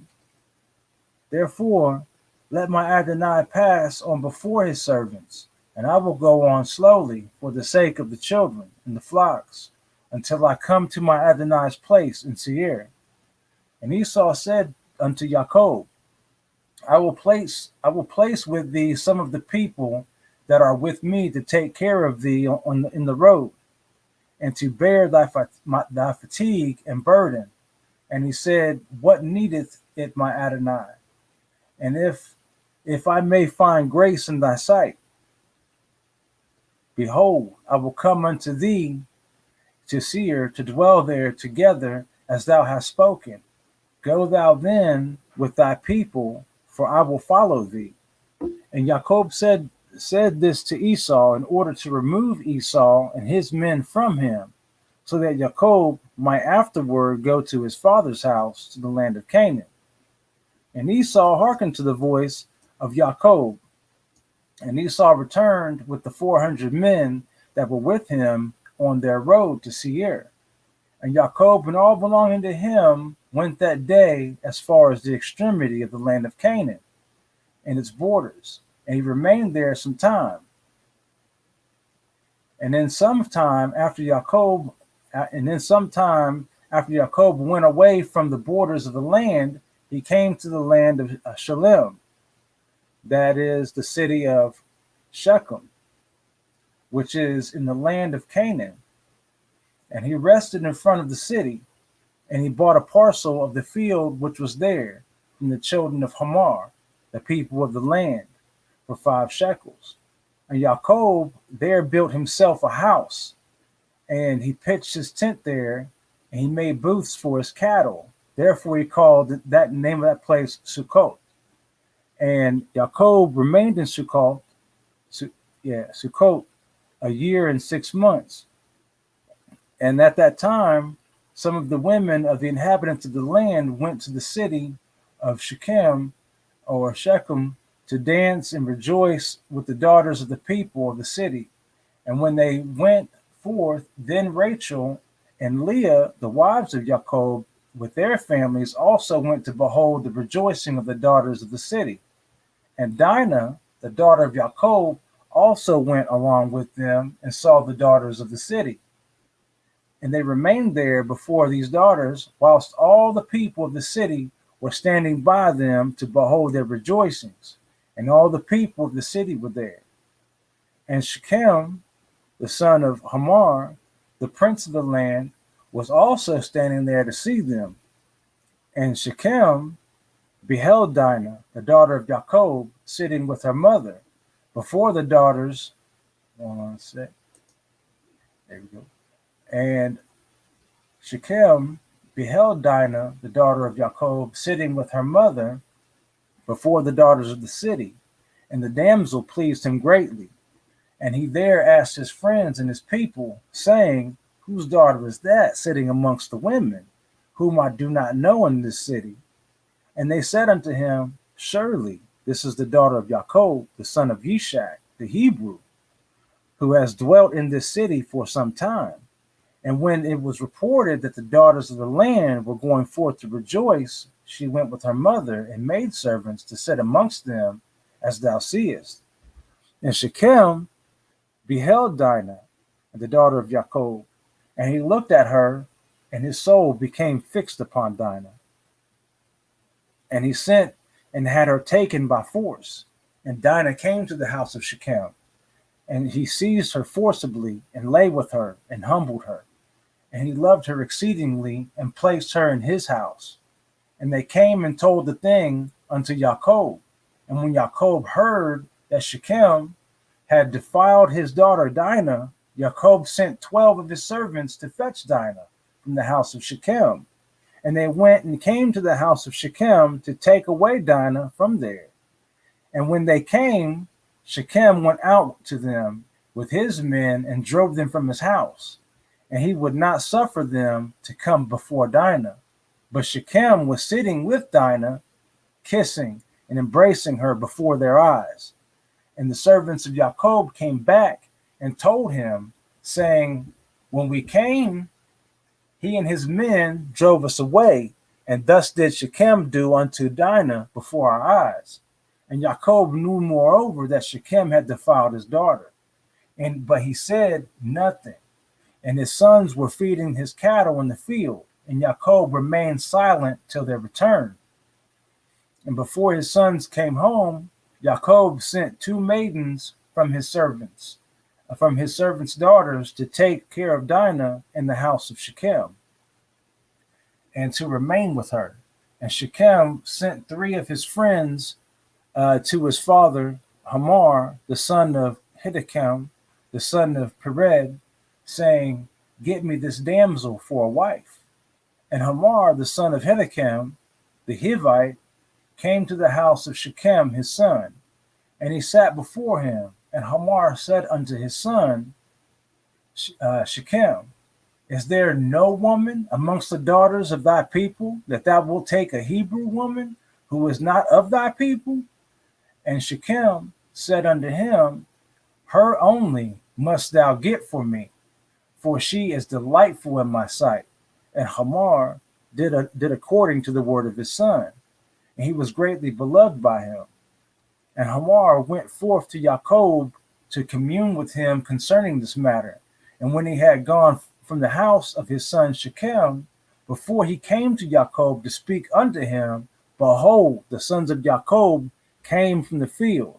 As soon as they heard the thing that Shechem, the son of Hamor, had done, and the men were much grieved concerning their sister, and they all came home fired with anger before the time of the gathering in their cattle.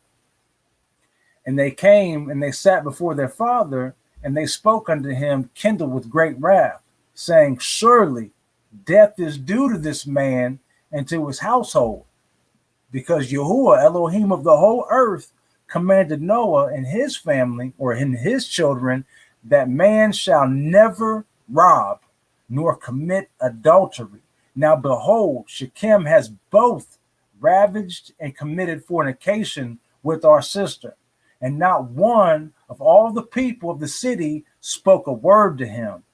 Surely thou knowest and understandest that the judgment of death is due to Shechem and his father, and to the whole city on account of the thing which he has done. And whilst they were speaking before their father in this matter, behold, Hamor, the father of Shechem, came to speak to Jacob the words of his son concerning Dinah. And he sat before Jacob and before his sons. And Hamor spoke unto them, saying, the soul of my son Shechem longeth for your daughter. I pray you give her unto him for a wife, and intermarry with us. Give us your daughters, and we will give you our daughters. And you shall dwell with us in our land, and we will be as one people in the land. For our land is very extensive. So dwell ye and trade therein, and get possessions in it, and do therein as you desire. And no one shall prevent you, and by saying a word to you. And Hamor ceased speaking unto Jacob and his sons. And behold, Shechem, his son, had come after him, and he sat before them.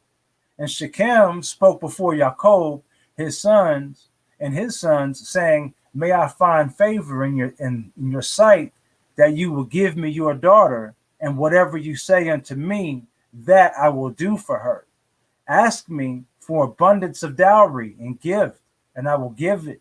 And whatever you shall say unto me, that I will do. And whoever he that will rebel against your orders, he shall die. Only give me the damsel for a wife.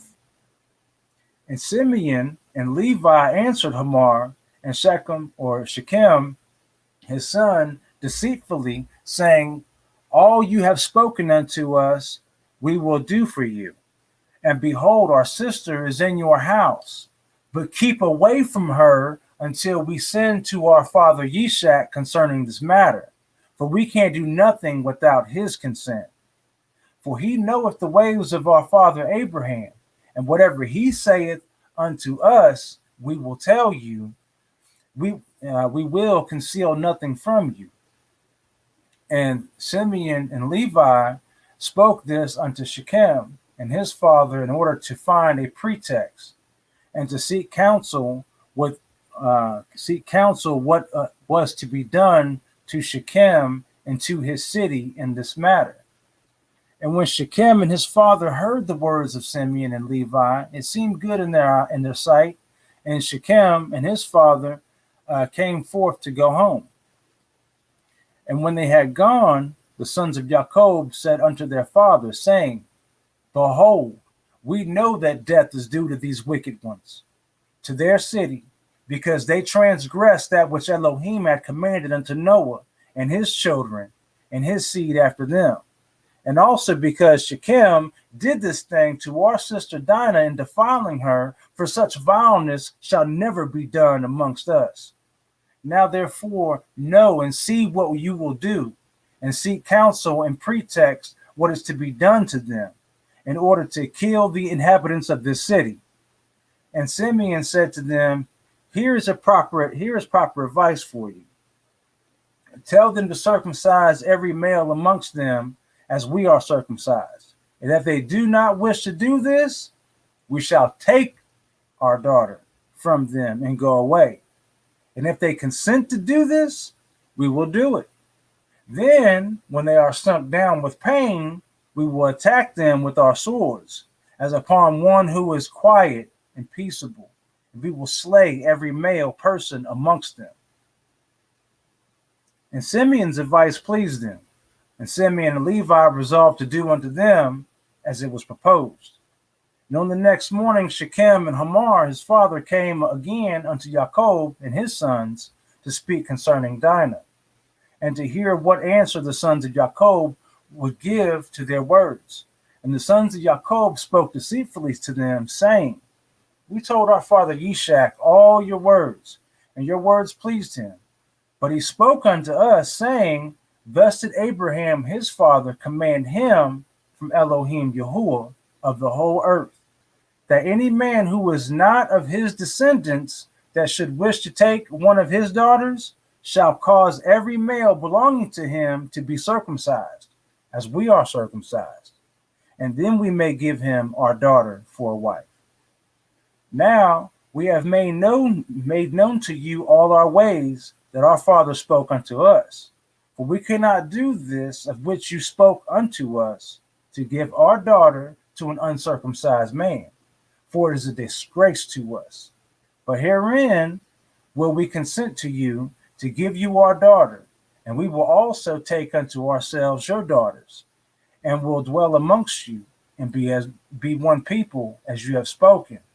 If you will hearken to us and consent to be like us, to circumcise every male belonging to you, as we are circumcised, and if you will not hearken unto us, to have every male circumcised as we are circumcised, as we have commanded, then we will come to you and take our daughter from you and go away. And Shechem and his father Hamor heard the words of the sons of Yaakov, and the thing pleased them exceedingly. And Shechem and his father Hamor hastened to do the wishes of the sons of Yaakov. For Shechem was very fond of Dinah, and his soul was riveted to her. And Shechem and his father Hamor hastened to go to the city, to the gate of the city, and they assembled all the men of their city, and spoke unto them the words of the sons of Yaakov, saying, We came to these men, the sons of Yaakov, and we spoke unto them concerning their daughter. And these men will consent to do according to our wishes.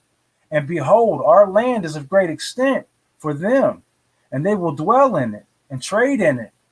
We shall be one people. We shall take their daughters, and our daughters will we give unto them for wives. But only on this condition will these men consent to do this thing, that every male amongst us be circumcised, as they are circumcised, as their Elohim commanded them. And when we shall have done according to their instructions to be circumcised, then they will dwell amongst us, together with their cattle and possessions, and we shall be as one people with them. And when all the men of the city heard the words of Shechem and his father Hamor, then all the men of their city were agreeable to this proposal, and they obeyed to be circumcised. For Shechem and his father Hamor were greatly esteemed by them, being the princes of the land. And on the next day, Shechem and Hamor, his father, rose up early in the morning, and they assembled all the men of their city into the middle of the city. And they called for the sons of Jacob, who circumcised every male belonging to them on that day and the next. And they circumcised Shechem and Hamor, his father, and the 5 brothers of Shechem. And then everyone rose up and went home, for this thing was from Yahuwah against the city of Shechem, and from Yahuwah was Simeon's counsel in this matter, in order that Yahuwah might deliver the city of Shechem into the hands of the sons of Jacob's 2 sons. And the number of all the males that were circumcised were 645 men, and 246 children.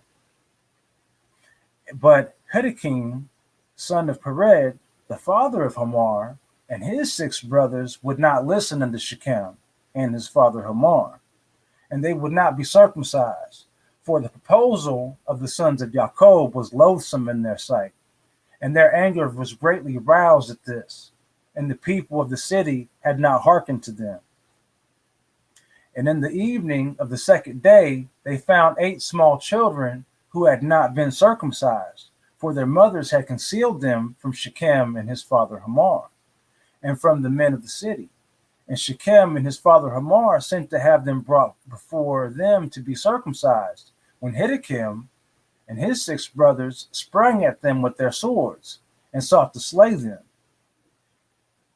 And they sought to slay also Shechem and his father Hamor. And they sought to slay Dinah with them on account of this matter. And they said unto them, What is this thing that you have done? Are there no women amongst the daughters of your brethren, the Canaanites, that you wish to take unto yourselves daughters of the Hebrews, whom ye knew not before, and will do this act of which your fathers never commanded you? Do you imagine that you will succeed through this act which you have done? And what will you and what and what will you answer in this affair to your brethren the Canaanites, who will come tomorrow and ask you concerning this thing? And if your act shall not appear just and good in their sight, what will you do for your lives? And me for our lives? And you are not having hearkened to our voices.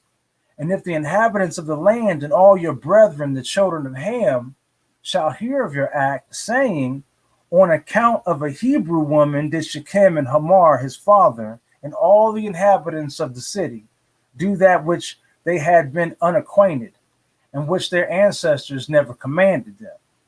Where then will you fly, or where conceal your shame?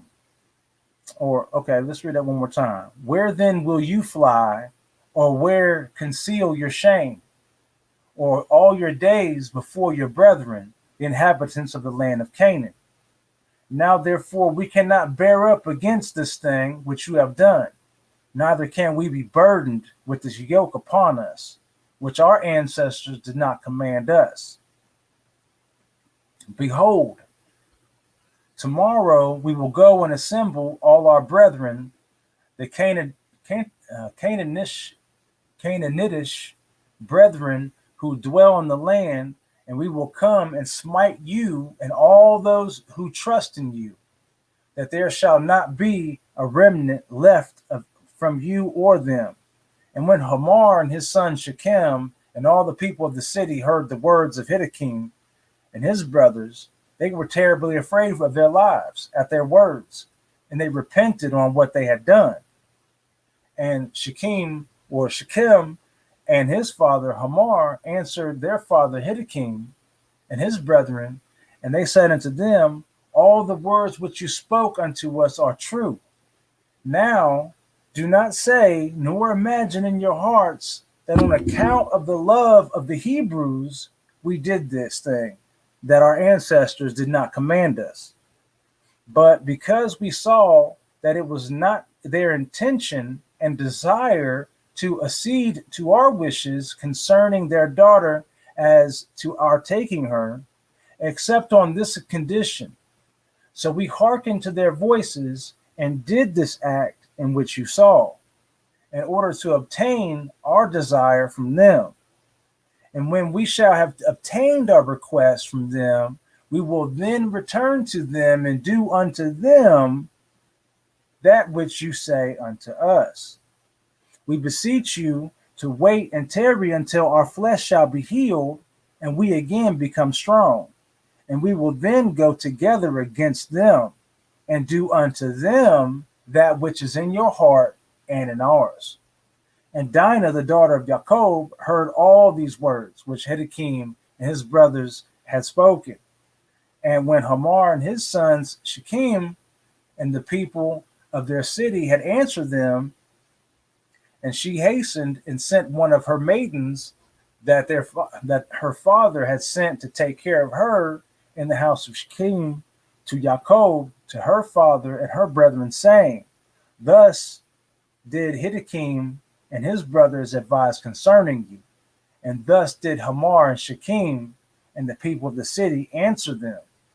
And when Jacob heard these words, he was filled with wrath, and he was indignant at them, and his anger was kindled against them. So real quick, family, let's go ahead and do a little bit of a recap. All right. So obviously, Shechem, the son of Hamor, went to this little festival where they saw where the daughters would all, of the land would join up, do a little song and dance, a little step show and all that, and it was off the chain. It was good. But in the process, they saw Dinah, or Shechem saw Dinah, kidnapped her, snatched her up and everything, raped her, and then, tried to have his dad, Hamor, go to Jacob and, consent to him taking her. So Jacob's sons was like, they all got to go. This dude got to go. You know how we do. You done messed up, right? You know what I'm saying? You know you done messed up. Y'all got to go. All y'all got to go. And y'all know this. You know, so this is what Simeon and Levi is telling Jacob. Y'all, they all got to go. They've broken the law of the Most High twice over. Not only did they steal, but they committed fornication and raped our sister. So twice over did they do something, disgusting to the Most High and his people.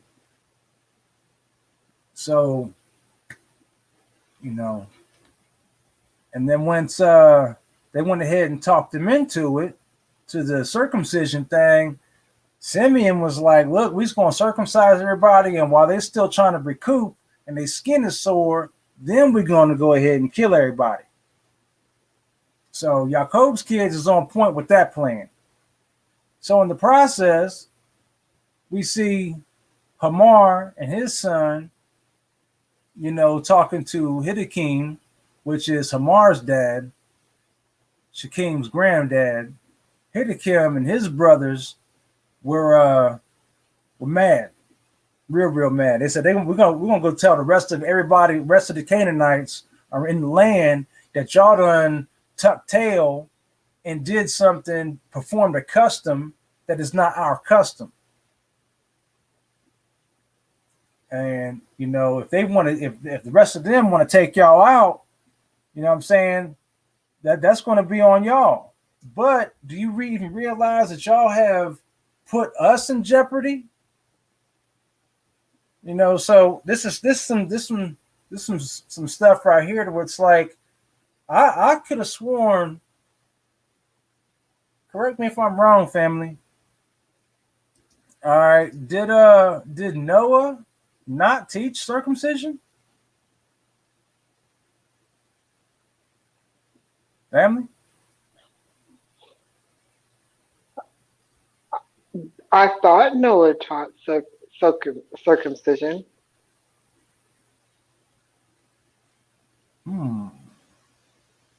I thought that it came from Abraham. I thought Abraham. Well, we came up. This is not the first time circumcision had came up. This is not like the first time it came up. I know that much. No. Right. I'm thinking. Right. I'm thinking it's Abraham that got the order. The order to circumcise. But we can go back. What the chat think? I got a chicken in my mouth, man. I'm having an old getting your snack on. like quick. I was listening real good. You know what I'm saying? I said, man, let me get something to eat, man. Sure enough.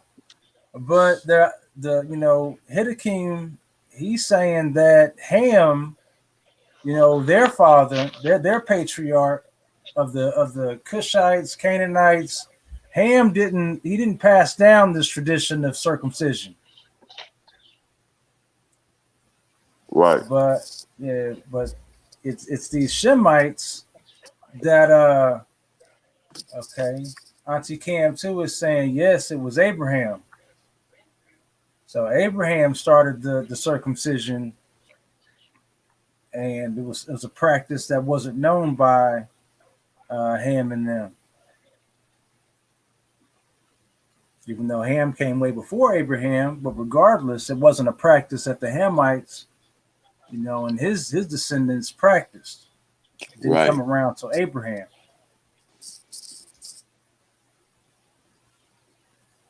Dun, dun, dun. Man. Yeah, so. But it's about to go down, though. Oh, yeah. This is. I remember reading this. I was in truck driving school reading this. Man, we coming up on one of my favorite parts in all of Jasher. This is, I can see that the chapter that we're in, we getting ready to come up on the cliffhanger part, for the next couple of days and whatnot. But this is my favorite part, when people would come messing with the sons of Jacob, messing with the Hebrews, when they never, ever, ever, ever, ever should have come messing with the Hebrew people.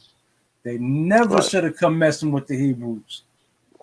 And this is the part that once we get well, once we get down now, it's gonna come up again. But I mean, anybody that's read Exodus knows that this is the part where I think Balaam, when he was getting advice, when the Pharaoh was getting advice about Oh no, that's the later. Hebrew That's people. later. Yeah, That's that's what later. I'm Later. saying.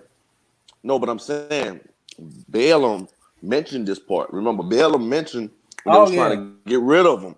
He said, look, he was surely. saying, what he was saying? He was saying Abraham got thrown in the fire, and the fire couldn't prevail over him. And then he was like, when the people of Canaan took their sister Dinah and they tore up the cities, the people didn't prevail over them then. This is he told Pharaoh that.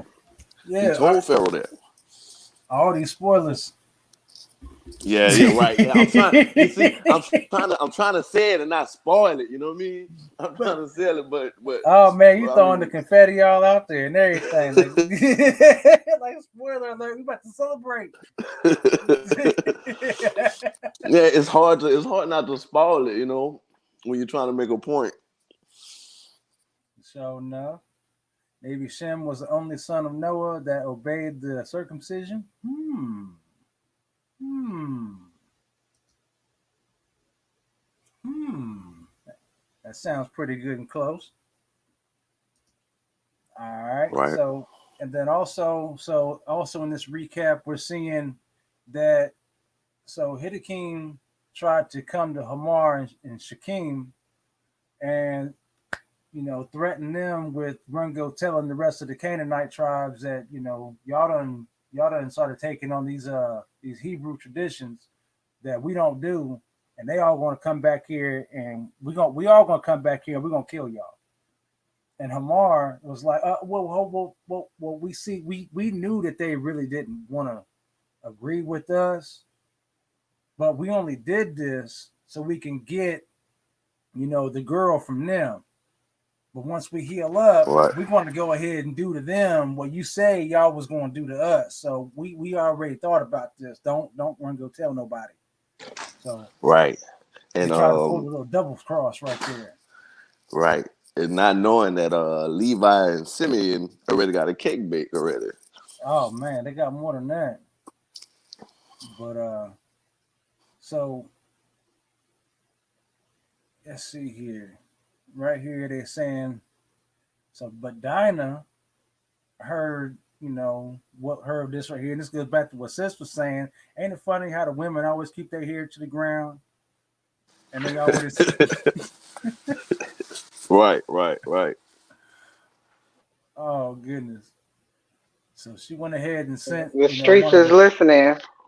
uh-huh, sent one of the handmaids back to tell Daddy what was going on.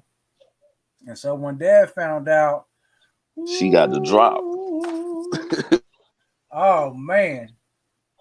And so yeah, yeah. So here we go. So let's see here. Yeah, right here.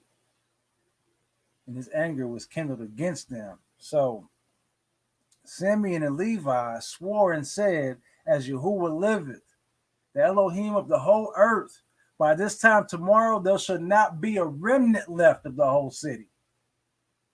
And 20 young men had concealed themselves who were not circumcised. And these young men fought against Simeon and Levi. And Simeon and Levi killed 18 of them, and 2 fled from them and escaped to some lime pits that were in the city.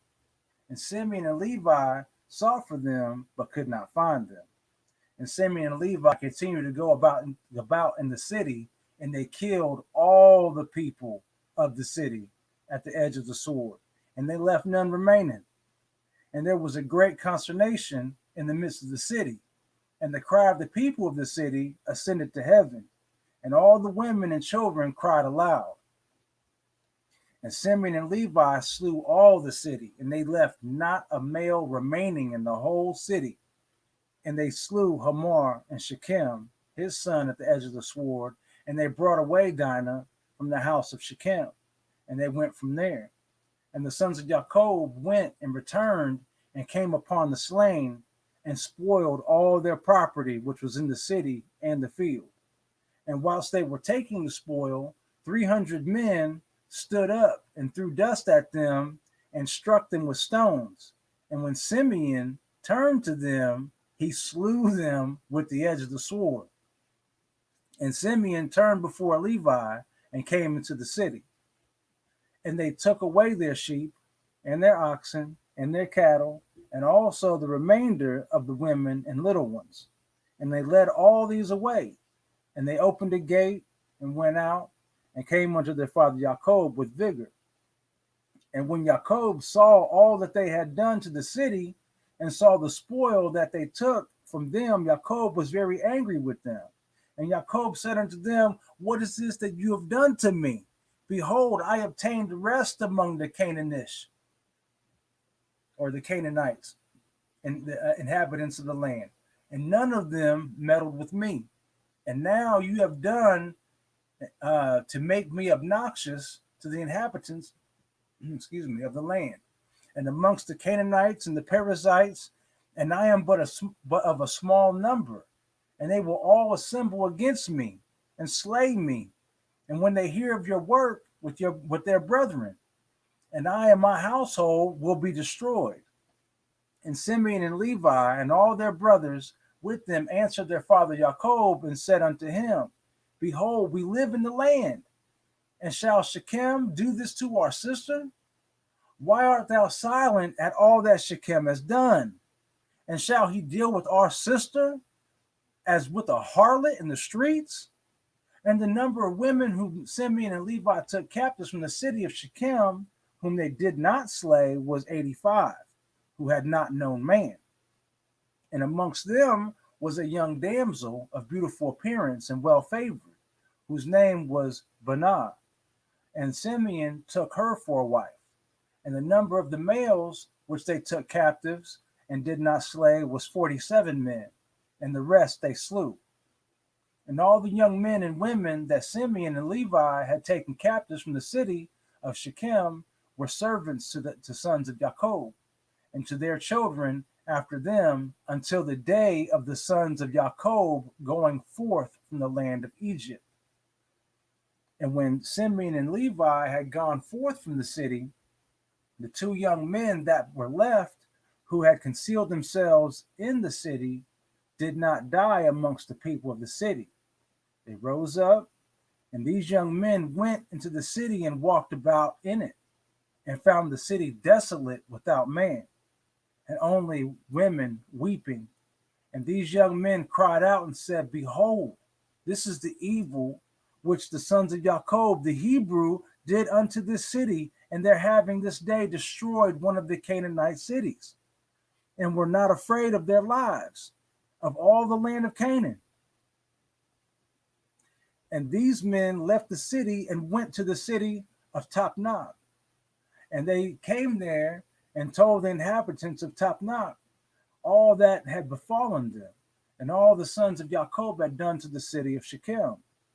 And the information reached Jasher, king of Tapnach, and he sent men to the city of Shechem to see those young men, for the king did not believe them on this account, saying, how could two men lay waste such a large town as Shechem? And the messengers of Jasher came back and told him, saying, we came unto the city, and it is destroyed. There is not a man there, only weeping women. Neither is any flock or cattle there, for all that is in the city of the sons of Jacob took away. And Jasher wondered at this, saying, how could two men do this thing, to destroy so large a city, and not one man able to stand against them? For the like has not been from the days of Nimrod, and not even from the remotest time has the like taken place. And Jasher, king of Tapnach, said to his people, be courageous, and we will go and fight against these Hebrews. and do unto them as they did unto the city, and we will avenge the cause of the people of the city.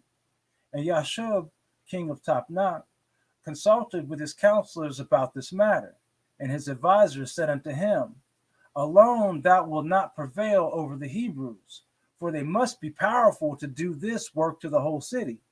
If two of them laid waste the whole city, and no one stood against them, surely if thou wilt go against them, they will all arise against us and destroy us likewise. But if thou wilt send to all the kings that surround us, and let them come together, then we will go with them and fight against the sons of Jacob. Then wilt thou prevail against them. And Yashub heard the words of his counselors, and their words pleased him and his people, and he did so. And Yashub, a king of Tapnach, sent to all the kings of the Amorites that surrounded Shechem and Tapnach, saying, go up with me and assist me, and we will smite Jacob the Hebrew and all his sons, and destroy them from the earth. For thus he did to the city of Shechem. And do you not know of it? And all the kings of the Amorites heard the evil of the sons of Jacob, that the sons of Jacob had done to the city of Shechem, and they were greatly astonished at them. And the 7 kings of the Amorites assembled with all their armies, about 10,000 men with drawn swords, and they came to fight against the sons of Jacob. And Jacob heard that the kings of the Amorites had assembled to fight against his sons, and Jacob was greatly afraid, and it distressed him. And Jacob exclaimed against Simeon and Levi, saying, what is this act that you did? Why have you injured me, to bring against me all the children of Canaan, to destroy me and my household? For I was at rest, even I and my household, and you have done this thing to me, and provoked the inhabitants of the land against me by your proceedings. And Yehuda answered his father, saying, was it for naught my brothers Simeon and Levi killed all the inhabitants of Shechem or Shechem? Surely it was because Shechem had humbled our sister and transgressed the command of our Elohim to Noah and his children. For Shechem took our sister away by force and committed adultery with her. And Shechem did all this evil, and not one of the inhabitants of the city interfered with him, to say, why wilt thou do this? Surely for this my brothers went and smote the city, and Yahuwah delivered it into their hands, because its inhabitants had transgressed the commands of our Elohim. It is then for naught that they have done all this. And now, why art thou afraid or distressed? And why art thou displeased at my brothers? And why is thine anger kindled against them? Surely our Elohim, who delivered it into their hand, the city of Shechem and its people, he will also deliver into our hands all the Canaanite kings who are come against us. And we will do unto them as my brothers did unto Shechem. Now be tranquil about them, and cast away thy fears, but trust in Yahuwah, our Elohim, and pray unto him to assist us and deliver our enemies into our hands. And Yehuda called to one of his father's servants, go now and see where those kings who are coming against us are situated with their armies. And the servant went and looked afar off, and went opposite Mount Sihon, and saw all the camps of the kings standing in the fields, and returned to Yehuda, and said, behold, the kings are situated in the field with all their camps, a people exceedingly numerous, like the sand upon the seashore.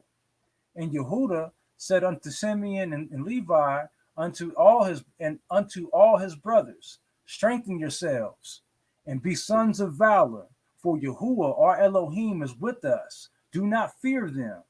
Stand forth each man, girt his weapons of war, his bow and his sword, and we will go and fight these uncircumcised men.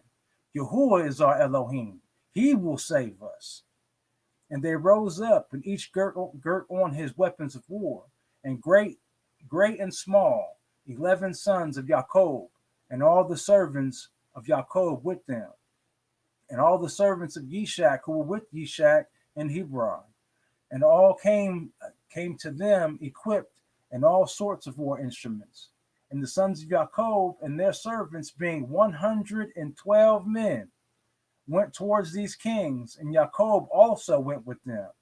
And the sons of Jacob sent unto their father Yishak, the son of Abraham, to Hebron, the same is Kereth Arba, or Kerat Arba, saying, Pray we beseech thee, pray we beseech thee for us unto Yahuwah our Elohim, to protect us from the hands of the Canaanites who are coming against us, and to deliver them into our hands.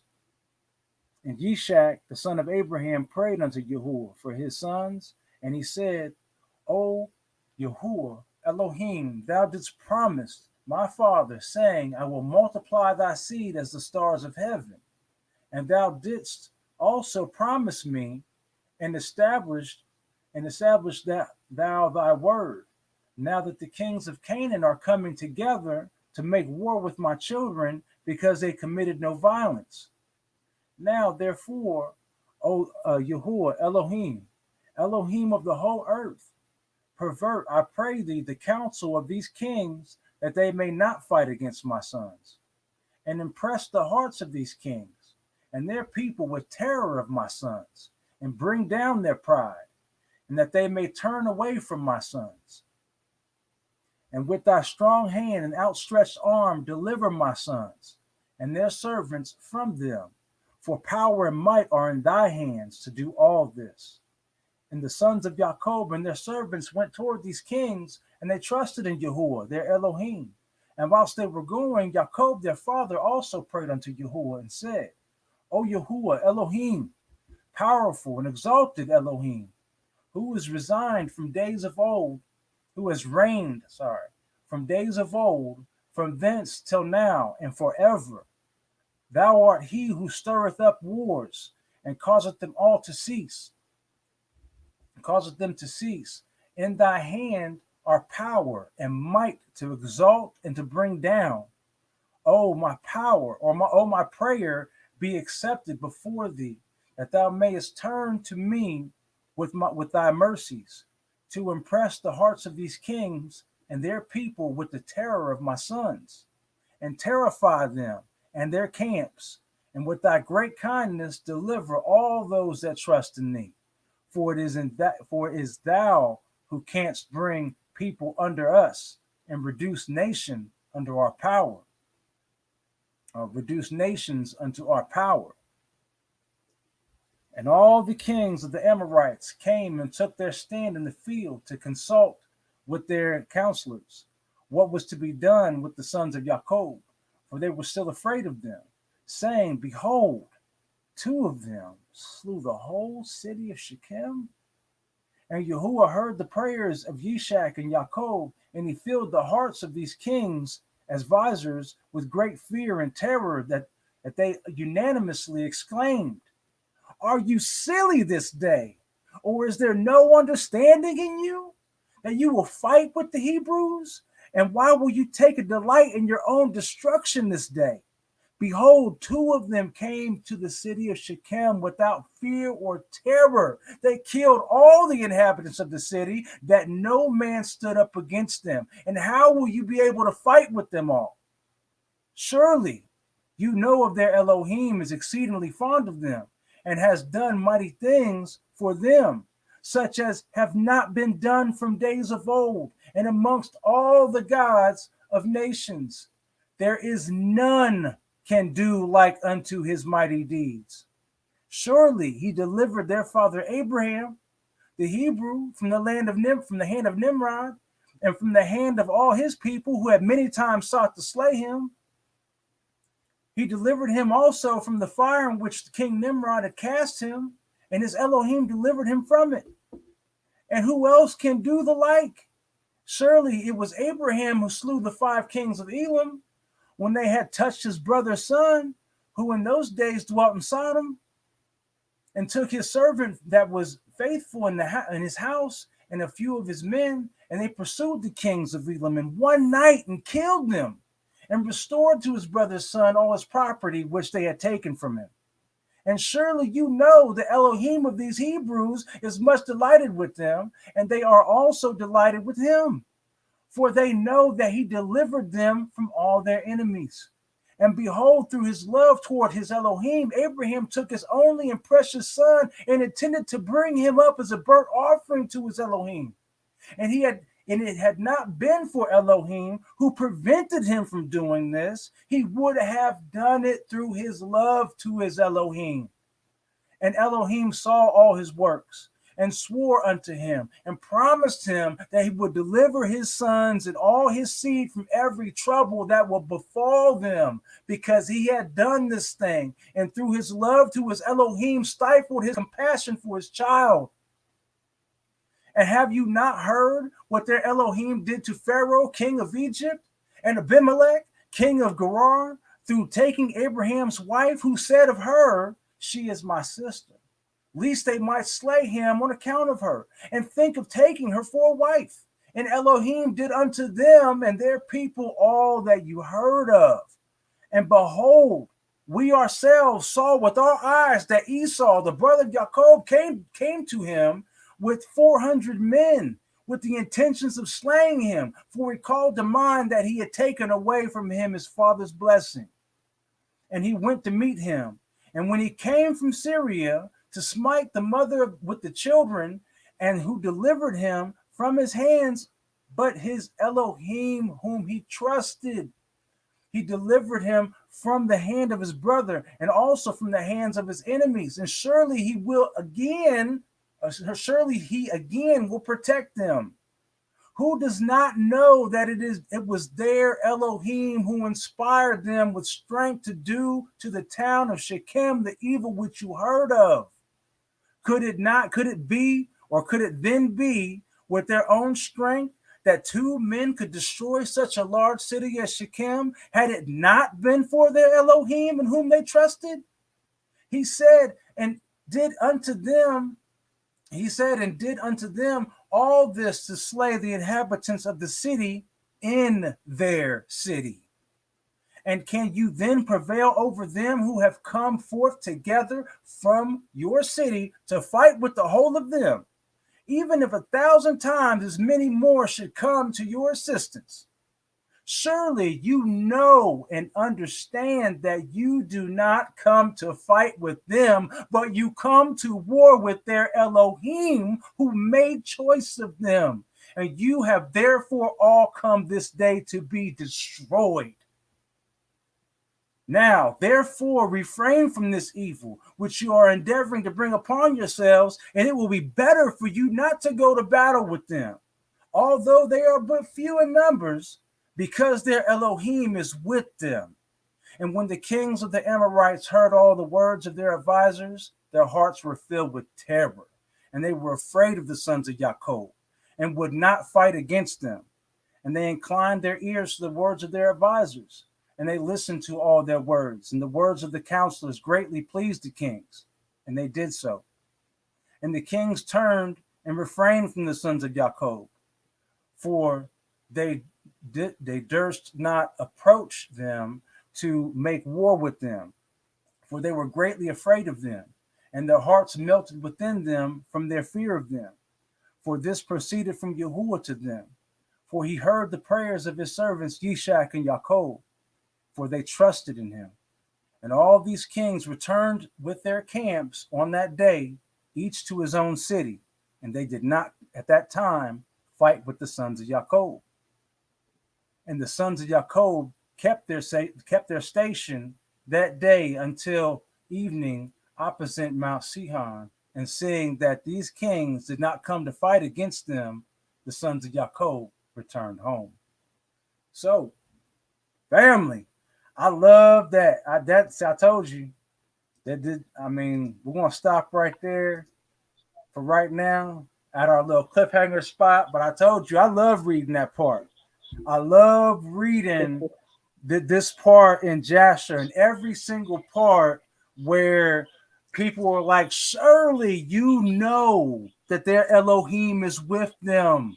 The fear of Yah. That's right. Hallelujah. First, yeah. All praise, all praise. Hallelujah. Yeah, that I love The that part fear when he of said, "You're not Yah. coming to That's fight right. them, you coming to fight their Elohim," and That's I love right. that part. And Man. and Family. I Go really, ahead. you know what I think too? Like this shows the, what I was getting while you was reading is, you know, how they all was on one accord.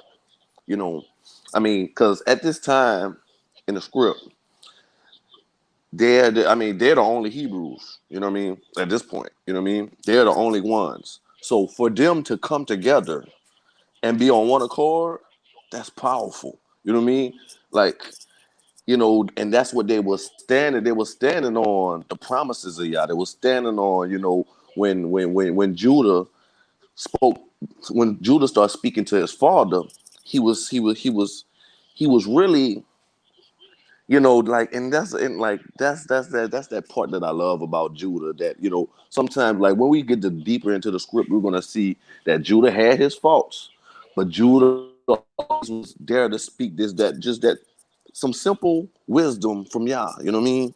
And I don't know. It just does something for me. But it just seems that speech that he did right there kind of got everybody together. Like, okay, look, if this, okay, we gonna pray, but we about to be all on one accord. You know what I mean?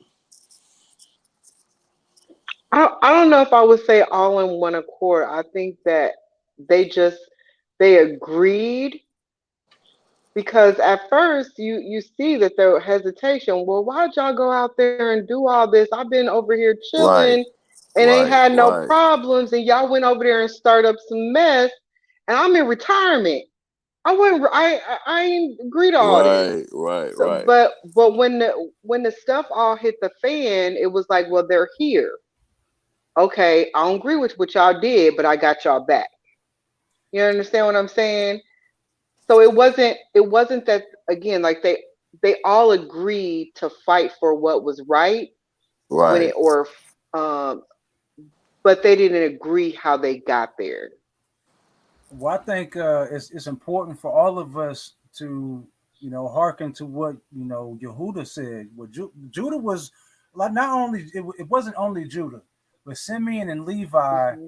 had reminded the covenant, reminded the law, right, not and spoke with courage. Because remember, the scripture said this. Even the judgment that Simeon and Levi had even spoke of, this was also from Yahuwah. right, right, right, Even the judgment in which they spoke of what was supposed to happen to Shechem, because these people were so evil that they know good and well that they stole that woman. They stole our sister. They know good and well Right. they stole our sister. And ain't nobody in the whole city have nothing to say about it. Didn't right, nobody in the whole Mm. city do anything about it. That y'all done stole our child, our sister, and gonna defile her like that, and ain't none of y'all gonna speak up and say that this was wrong. So since none of them want to speak up and say nothing was wrong, they all gotta go. They're all just as guilty as Shechem and Hamor. Mm. And this Yeah, judgment ain't was that from it? Yahuwah. I agree. I The agree. judgment was from Yahuwah. But Yehuda, what I'm saying, he had to remind, you know, I man, it's bold though. Like, yeah, like you said, Yehuda, a bold lion, Right, was, right, talked to his own daddy Jacob and was like, "Dad, why right, are you upset with my brothers for what they've done?" You know what I'm saying? Like, surely the Most High delivered the whole city into their hands, and if they Hmm. even if they would come against us, you saw that the Most High put the whole city in their hands. So no matter who comes against us, the Most High will put them in our hands.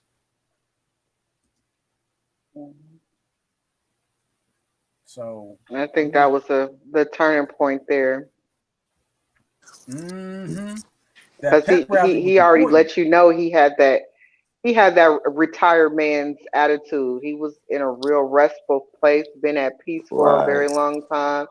and warring wasn't what he wanted to do. And I think we all find ourselves kind of in that complacent In place that as comfortable well, spot. because we see violence going on in our own streets. Not, and it's not just the police violence. It's not just the, those microaggressions or this systematic racism.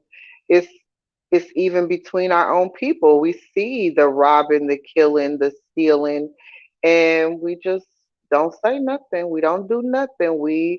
You know, we just go along to get along. I see what you mean by that. Right. I see what she means in the sense of it is, but in what we could kind of learn from this story is, what we can kind of learn from this is that story there, just like Brother Ross said, and what Brother Ross pointed out was that everybody was guilty in the situation because they didn't say something about the first crime. The first crime that was committed, Hmm. meaning those kings had no right to come and say, "Now we want to do something about." We want rally up and. But in the sense of that, when the first crime was committed, why y'all didn't take y'all order and judge the situation that happened, the first crime? So when Simeon and Levi did what they did, and then now y'all want to have a response, all that could have been stopped if you would have stopped or if y'all would have judged the first crime. So in the sense of that, I Hmm. kind of see what sister's saying. What sister's saying is when we sit there and say nothing about our own people committing crimes and committing, the violence that goes on in our neighborhoods. When we sit back and say nothing, I think me and you, Brother Rouse had a private conversation on this, and I was saying that when you say nothing, you're guilty too. You know what I mean? I think we had a little Not talk behind the scenes on that, and I think it kind of came not up in the just script. not just not just that we're guilty too, but we don't have. I'm gonna say a leg to stand on, and then I'm gonna say this: we don't have the maturity or the authority in our own voice when it comes to other people committing these crimes, because see, we don't have the training or the skill to even do it in our own community. It's just like anything you do with practice, you get better and better at it, but we don't practice it, so we don't have the maturity to know how to handle it in other situations. We don't have the skill to be able to do it in other circumstances. And You see, just understand like, that? and like Sister Shayla right here was saying, Jacob was old and didn't want to fight nobody. You know what I'm Right, saying? But right, see, Hmm. also as we've been reading in the scripts, Jacob was not a warrior. You know what I'm right, saying? The right, No matter if you read it in Genesis or even in Jasher, you know, Jacob wasn't the hunter. He wasn't the fighting type or the killer dude. He was a simple dude. He just stayed in his tent. He read. He studied. He learned the ways of the Most High. He shepherded flocks. He did other things that were peaceful and humble and things like that. So he right, he, he wasn't the warrior type. This is why he was all. That's Right. why he was worried for his life. Even though he knew about the promises, and even spoke on the promises that the Most High told him as well, that his seed would be as the sands of the sea, or the stars of heaven. He still wasn't the fighting type, so he didn't have it within him to be the fighter like that. And unfortunately, the scripts don't really quite tell us or show us how Yehuda or Simeon or Levi, how during their lives coming up, that they had acquired these skills, these fighting skills, or right, how right, we don't get that. right, Unfortunately, right, that's not told to us just like that, straight up, like how they got this courage to be fighters and warriors right, regardless. And it was right, up to this point, it was only the promise. Okay, so this promise is something that, the most important thing that I think out of all of Jasher, that we should be getting, especially right here, like which I said, my favorite part, my favorite parts in Jasher is when people come messing with us when they should not have been messing with Mm. us because the promise, something as simple as the promise that the Most High gave to Abraham, Isaac, and Jacob about their seed and their descendant being so numerous. That promise is enough and was enough for them to be so bold or strengthened or encouraged. And then we had to get the reminder from right here. Judah had righteous indignation on what they did to their sister. You know what I'm saying? And he was reminding everybody of the promise, Right, right, not just the promise, but the law of the Most High. The law of the Most High is what they live by, and that the fact that this law was broken, these people had to suffer. But the promise right, was something that was always passed down and handed on, that we would be numbered as the amount of the sands of the sea, with the stars of heaven. But the promise that the Most High would always be with us, to always serve Him, and He will always be with us, to always trust in Him. right. And that gave them faith. That gave them that faith to move on that faith. Right. And this Yeah. is why, this is where I keep, where my spirit man gets to jumping up and down, is because through Mm. this Right, faith, through this promise, this part right here, I can't stress it enough. If we all just knew, just like I was saying before, like when I finally right, woke up and was like getting on Coon Book, and I was going on lives and things like that, saying if we would only get it through our thick oppressed skulls, that's our Father on the throne, right, and that Mm. and we would come back to Him and serve Him properly, we would also get it through our thick oppressed skulls to love one another as He commanded us to love one another. We would move in a different way. We would move as His children are supposed to move, and we would do as He command us. Not only that, but if we uphold our end of the covenant, just like He told us in Scripture, if we take His covenant serious, He will take us serious. Mhm. I totally agree. I I do mean, too. I think that's what I was talking about with that experience. We don't have that education. We don't have we're educated in what to wear, not to wear, how to act around police. You know, all this education and these things that really um, are not worth a hill of beans when you really look at it. And we all need that experience, how to walk right, how to talk right, to do right, so that we can be secure in our knowledge and be able to walk the way we talk and move the way we walk and the way we talk everywhere we move and everywhere we talk. yeah, And that that's the knowledge that this family had back in the day, that um you know, when you go, you can't do everything. You can't just take our sister and do what you think you're going to do about it, what you want about it. And we kind of do those kind of groups. I know in high school you had them cliques, you had them families where it seemed like half the school would belong to the Kelly family or the Smith family, and if you did one thing wrong to one of them Kellys, then you had all the Kellys to answer to. yeah. I know what you're Yeah, talking about.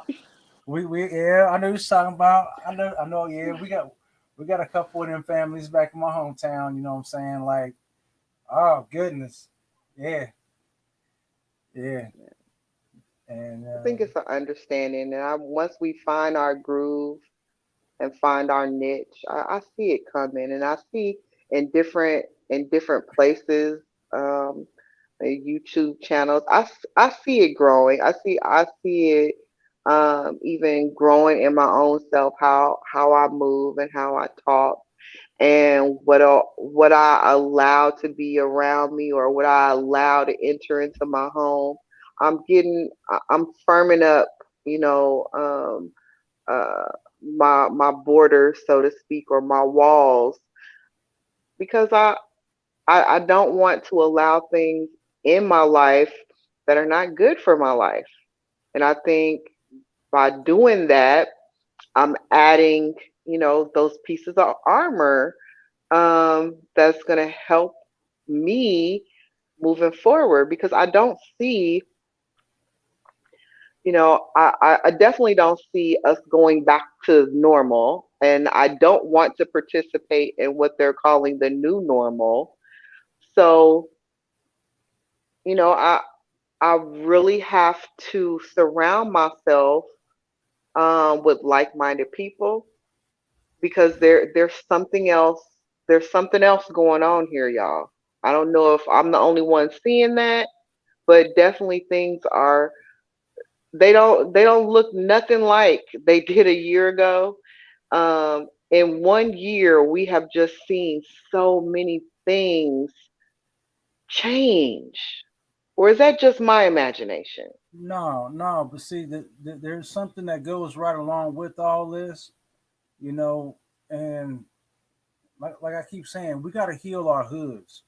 We got to heal our Hmm. households because Yeah. as we keep on going, even once we get into Exodus, when we get into that part of Jasher, you know what I'm saying? There's a reason why there was only a remnant of allowed to cross the Jordan to come into the land of milk and honey. And it's Yeah. because not all of us as a nation was on board with the covenant. We still have wickedness going on in our nation to where not everybody was on board. Right. And so, I mean, that's why it's so important for these scriptures. Um, yeah, like Sister Shayla said, nope, it's not your imagination. No, things is definitely screwy, crazy, and things like that. And so it really, really, really is going to come down to the households that are really trying to, you know, uh, get these scriptures into the children and get it to the family. You know what I'm saying? Right. Um, I know good and well that I got some work ahead of me. Um, Being that all my kids are grown. My youngest is 16, and my two oldest boys are 21, going on 22. My third son's 19, about to be 20. My daughter's 18, going on 19 here later on this year. My youngest son just turned 16. And I've been trying to get my sons and and get my kids, to take this word seriously. Because the more and more and more you start getting into this word, the more and more it does, start um, tapping on us parents, tapping on our shoulders, saying, "Hey, do you teach your kids the word? Hey, you tell your kids about the Father? Hey, you tell your kids their responsibility?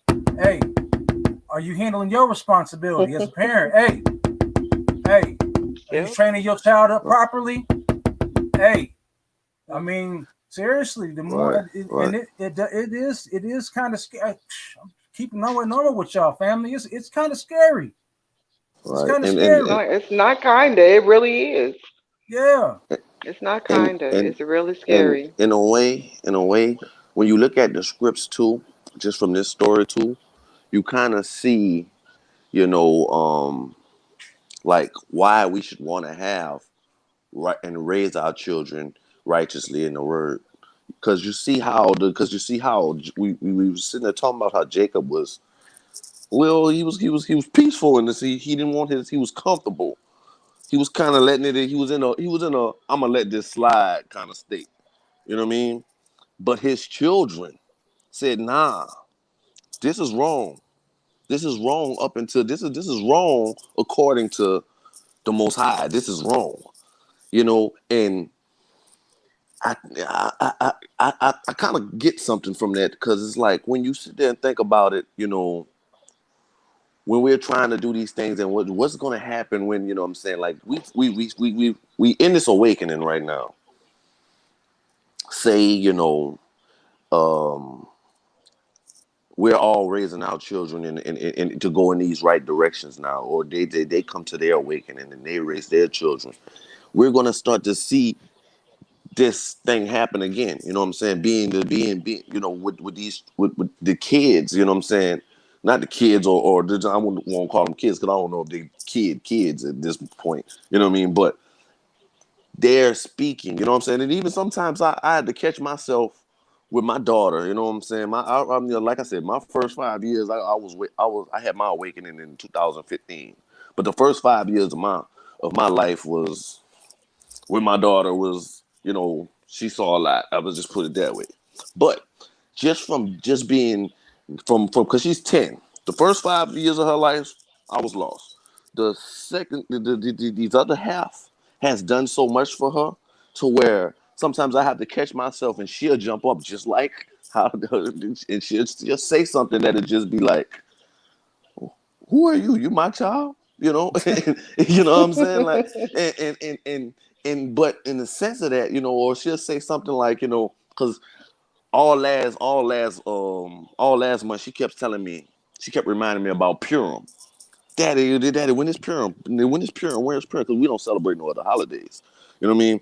But she just, cause I, you know what I'm saying, and we haven't even accomplished celebrating those those feast days and stuff, right? But teaching her about it, she gets excited about it, and sometimes I'll be, I'm not even thinking about no Purim or nothing like that, and she'll jump up and say something, and that'll just be like, wow, you know what I mean? And I think from the script that we can get that, like, that ought to make us want that. You know what I mean? Like, I don't know how it makes y'all feel, but it makes me feel that way.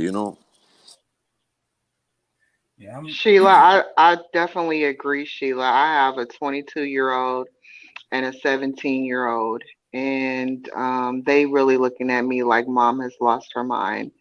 Although I was brought up into the church, into an apostolic church, um, I probably stopped going to church when my youngest was probably about 7 or 8 years old. So she never got the foundation that at least I got.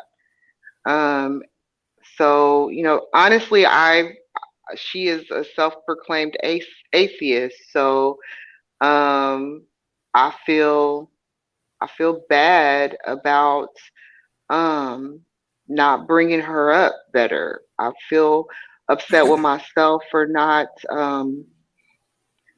for falling so far away from the church. Although I didn't want to be in the church, I still had a relationship with God, but I didn't share that relationship with her. Um, for what reasons, I really don't know. I just kind of left the church and I just kind of, just went about my life. And I guess I was really one of them, Christians that only called on God when I really needed Him. Um, Instead of, now it's more fervent. It's more, "Hey God, how you doing this morning?" I just called to say hello. I didn't call to, ask you for nothing. Matter of fact, I'm calling to repent for this, and that, and that's all. Because I don't want to get back in that habit of only calling on God when something wrong happens in my life. I wanna call him and say, "Well, ooh, thank you for just waking me up this morning." I know that's that corny line that our grandmothers have said, but I just wanna thank you for this wonderful meal I had, or thank you for somebody saying a nice word to me today. Um, or I just catch myself in the kitchen cooking, and I'll sing a song that came to me in a dream, and I'll just start praising him just because I'm praising him, just because the food is good, just because I'm here on earth. And now my daughter is seeing this kind of stuff, and I'm sure that I look quite crazy to her right now. which is perfectly Right, fine right. though.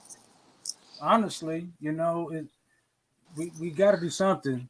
You know what I'm saying?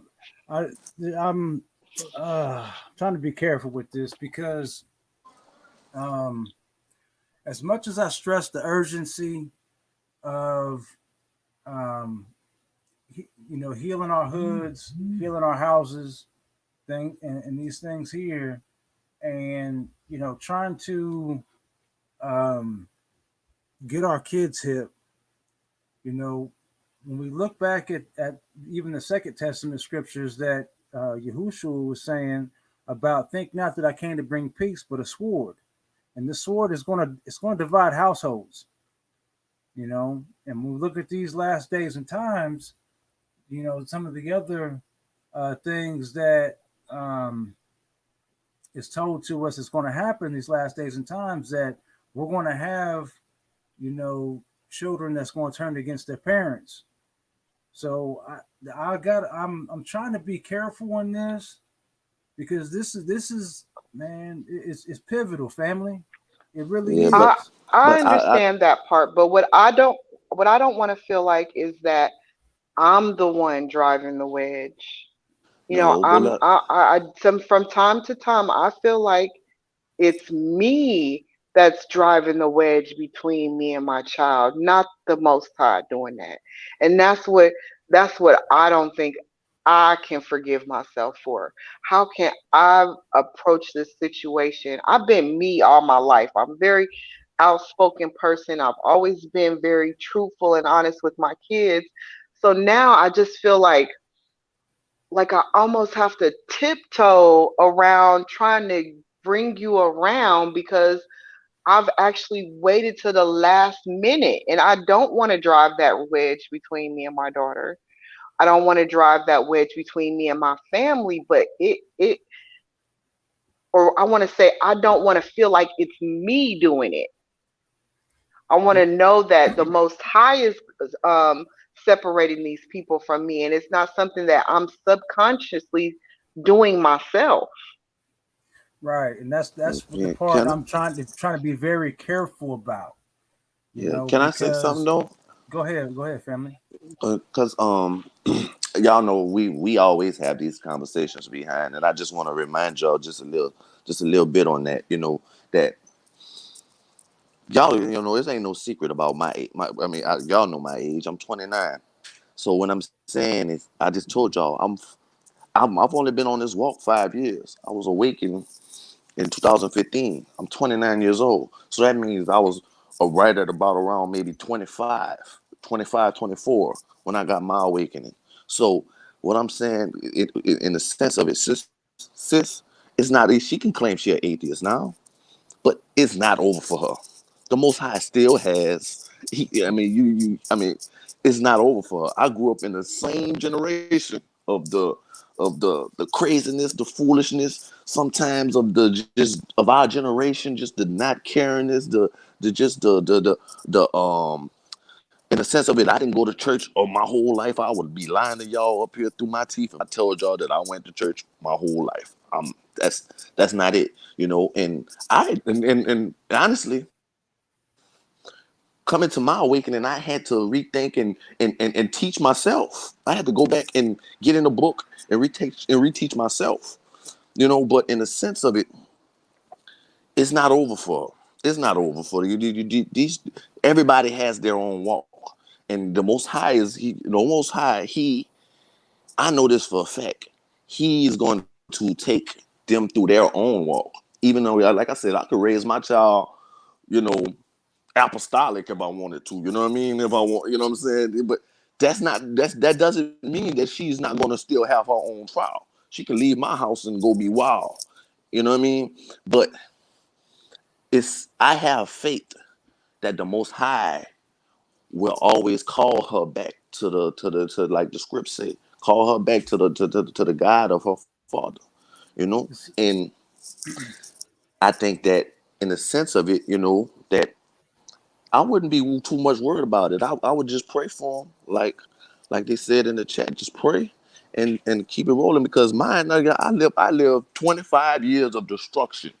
That, I lived 25 years of destruction. You know what I mean? And had my awakening call. Y'all know I said I had my awakening call sitting in the projects, listening to Pastor Darby in my headphones. I had my awakening call sitting in the projects. You know, that's real. So it ain't over for them. I know he could do it. It's not over for them. It's not over for anybody that's still lost. And I don't think it's over for them because it took me 25 years of destruction. You know what I'm saying? And even during my awakening, I was still. It wasn't like I was it wasn't like I was planning on a awakening I wasn't trying to be right when I had my awakening. I was still trying to go do bad, you know. But he, on his terms, when he said when he calls you, you ain't got no choice but to answer. Shoot. But see, that's just it though. And I like this with sis right here put up. I had to pray and ask the Most High to forgive me for what I didn't teach them, and ask for grace and mercy for them in areas where I failed. And that's being really really transparent right there. And I appreciate you, sis. Salute. All praise to the Most High Yah for that advice, because this is, like I said, this is that part.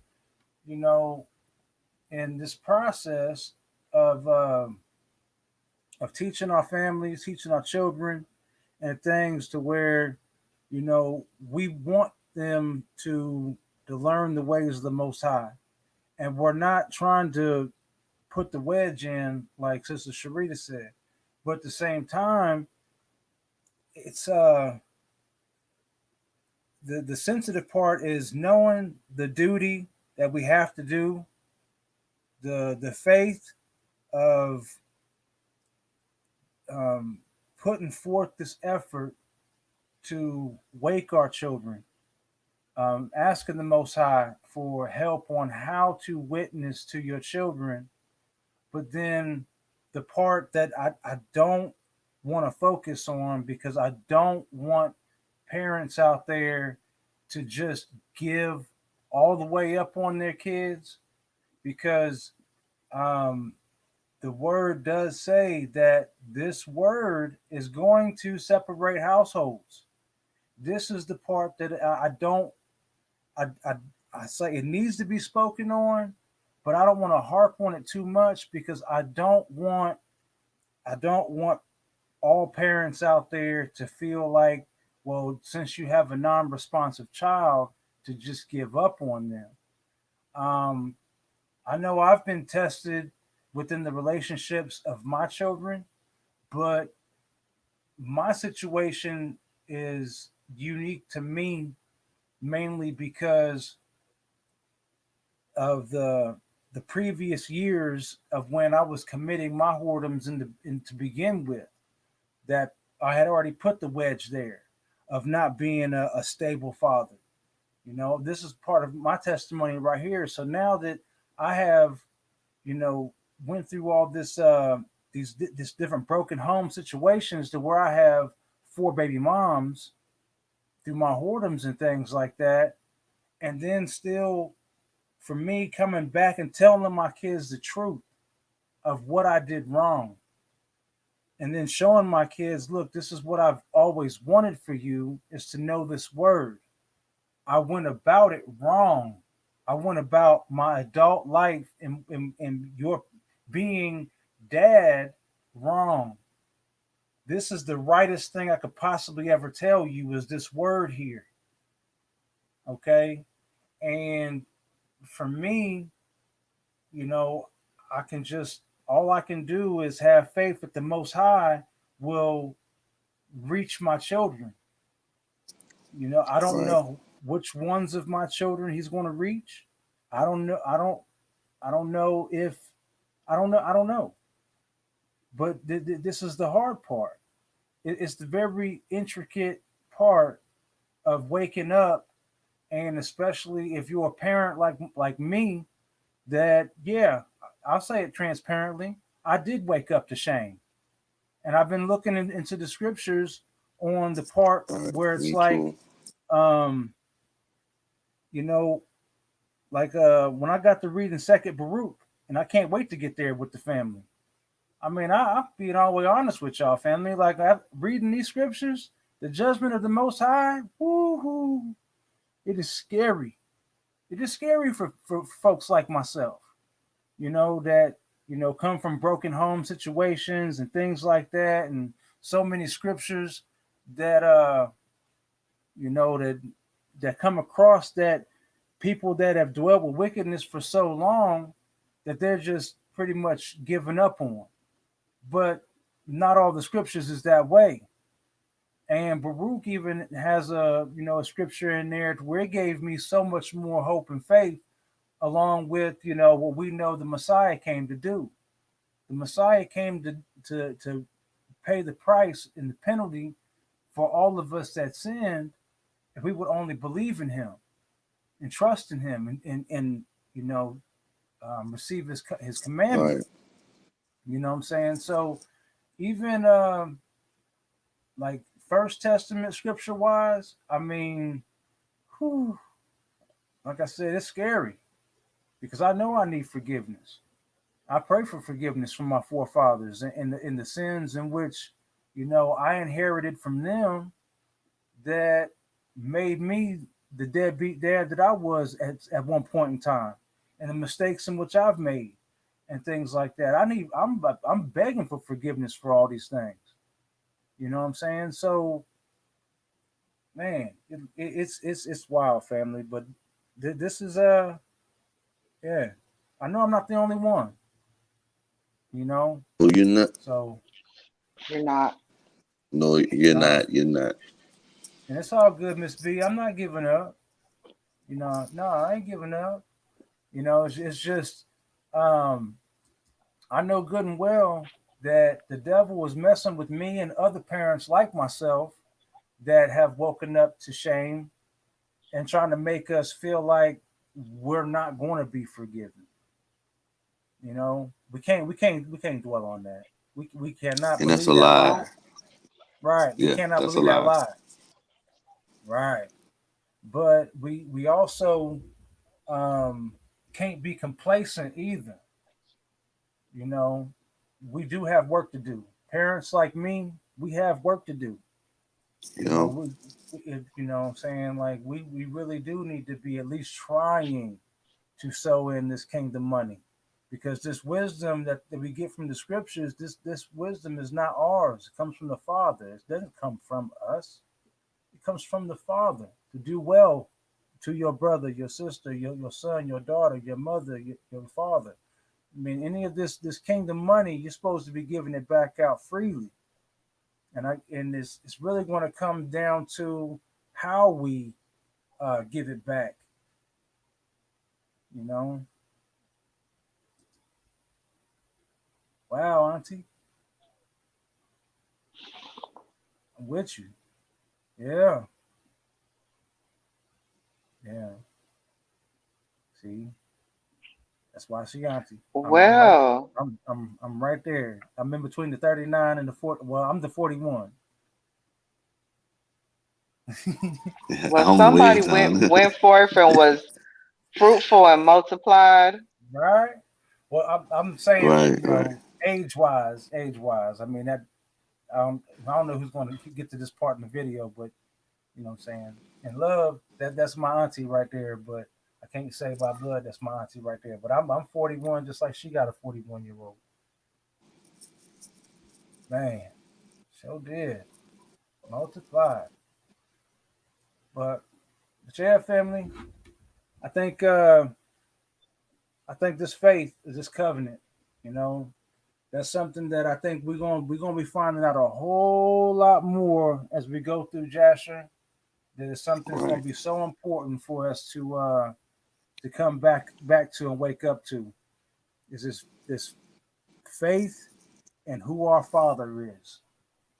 and knowing that's Yeah. our Father and that He expects things from us, and to not be um, scared of the expectations that the Father has for us. You know what I'm saying? Um, oh yeah, we got to get this covenant back under control. We got to come back to Dad. We got to come back to him. I agree. I can't stress that enough. Like, and once we have that confidence back, that's the same kind of confidence that they're already afraid of. That's why they tried taking his name from us for so long. That's why they've been lying to us about who we are for so long. Because if we knew who we were, we know who we are, and we Right. operate the way the Father is supposed to, the way we're supposed to operate for the Father, then every time we ask, the Father is right there with us. Every time we need him to fight a war or a battle for us, it's already done. Right. You know what I'm saying? So it's just so important. Oh, so important. Yeah. Love you, I Auntie. This is definitely agree awesome. with that. Yeah, I Amen. definitely agree. Thank you, sis. Thank you all for tuning in. Um, yeah, I don't want to ramble on too much more. I look for him. I look for the Father. I love His Word. I love what it's doing, and I love being able to read it and being encouraged by it, because it's something that's the same kind of courage that we need. Oh yeah, yeah. Like, once again, yes. Please listen to our brother Dante Fortson. His teaching from this morning is actually like Yeah, around, it's well, I don't know what time it good was for teaching. you. It's like right around 1 o'clock for me. It's like right around 1 o'clock p.m. East Coast time. That's what time it came on for me. And yes, definitely. If you did not catch that, please go catch that. Oh my goodness, that one. And I was late this morning getting to Thoughts Camera Actions Shabbat service. I woke up kind of late. That's me, Salaki. My bad, family. Uh, but yeah, all the teaching, all the teaching from today and the last couple of days. And I got off work last night and caught Sister E's channel late last night. Man. Yes, she y'all. Marab, my man Black Tastic, and Zadok, they went in last night on some really good theology, some really good Bible study. That was a fire session right there. I don't know if y'all got a chance to catch that, but if you didn't catch that one too. 8:11 Vegas. Well, there you go. Yeah, it's a 12 after 11 here East Coast time. Yes, they did. Yeah. Yeah, it was good. Yeah, this Revelation series that Sister E is doing over there in the churches, the seven churches. Yeah, that segment she's doing there is good. It's powerful. I'm digging it. But all right, family. Shabbat shalom, salama, siyemi, shalom, family abroad. Love you all, Shalom, definitely. Israel. Shabbat shalom. You all right, sis? I am. Y'all hearing Oh, me all right? yeah, yeah. You tired? Shabbat shalom. Like, Why you making fun of me? kinda, something sort of kind of like, uh, just messing with you, I love. had See, fun tonight, guys. that's what's happening. Yeah, That's what's happening. yeah. Like I told y'all, I needed this word, man. I really did. Like you know, we don't. You know what I'm saying? Like it's not for no teeth. I mean, I'm learning. Like we learned some stuff today. Like that was just like mind blowing. Just with a whole bunch of stuff. Just the reading of the word. Like sometimes we all have our lazy moments, and it's I needed this word. I really did. That's all I can say is I really needed this word. Mm. Amen. Hallelujah. All right, family. Well, I guess we're gonna go ahead and back up out of here. We'll go ahead and put the outro video on, and we will see y'all again. Hopefully on Tuesday. What y'all schedule looking like for Tuesday? I think I should be good. Tuesday looks Yeah, good for me. yeah. Okay, It looks alright for me. that's what's up. Well, there you have it, family. We'll be right back. Yeah, we'll be right back on Tuesday.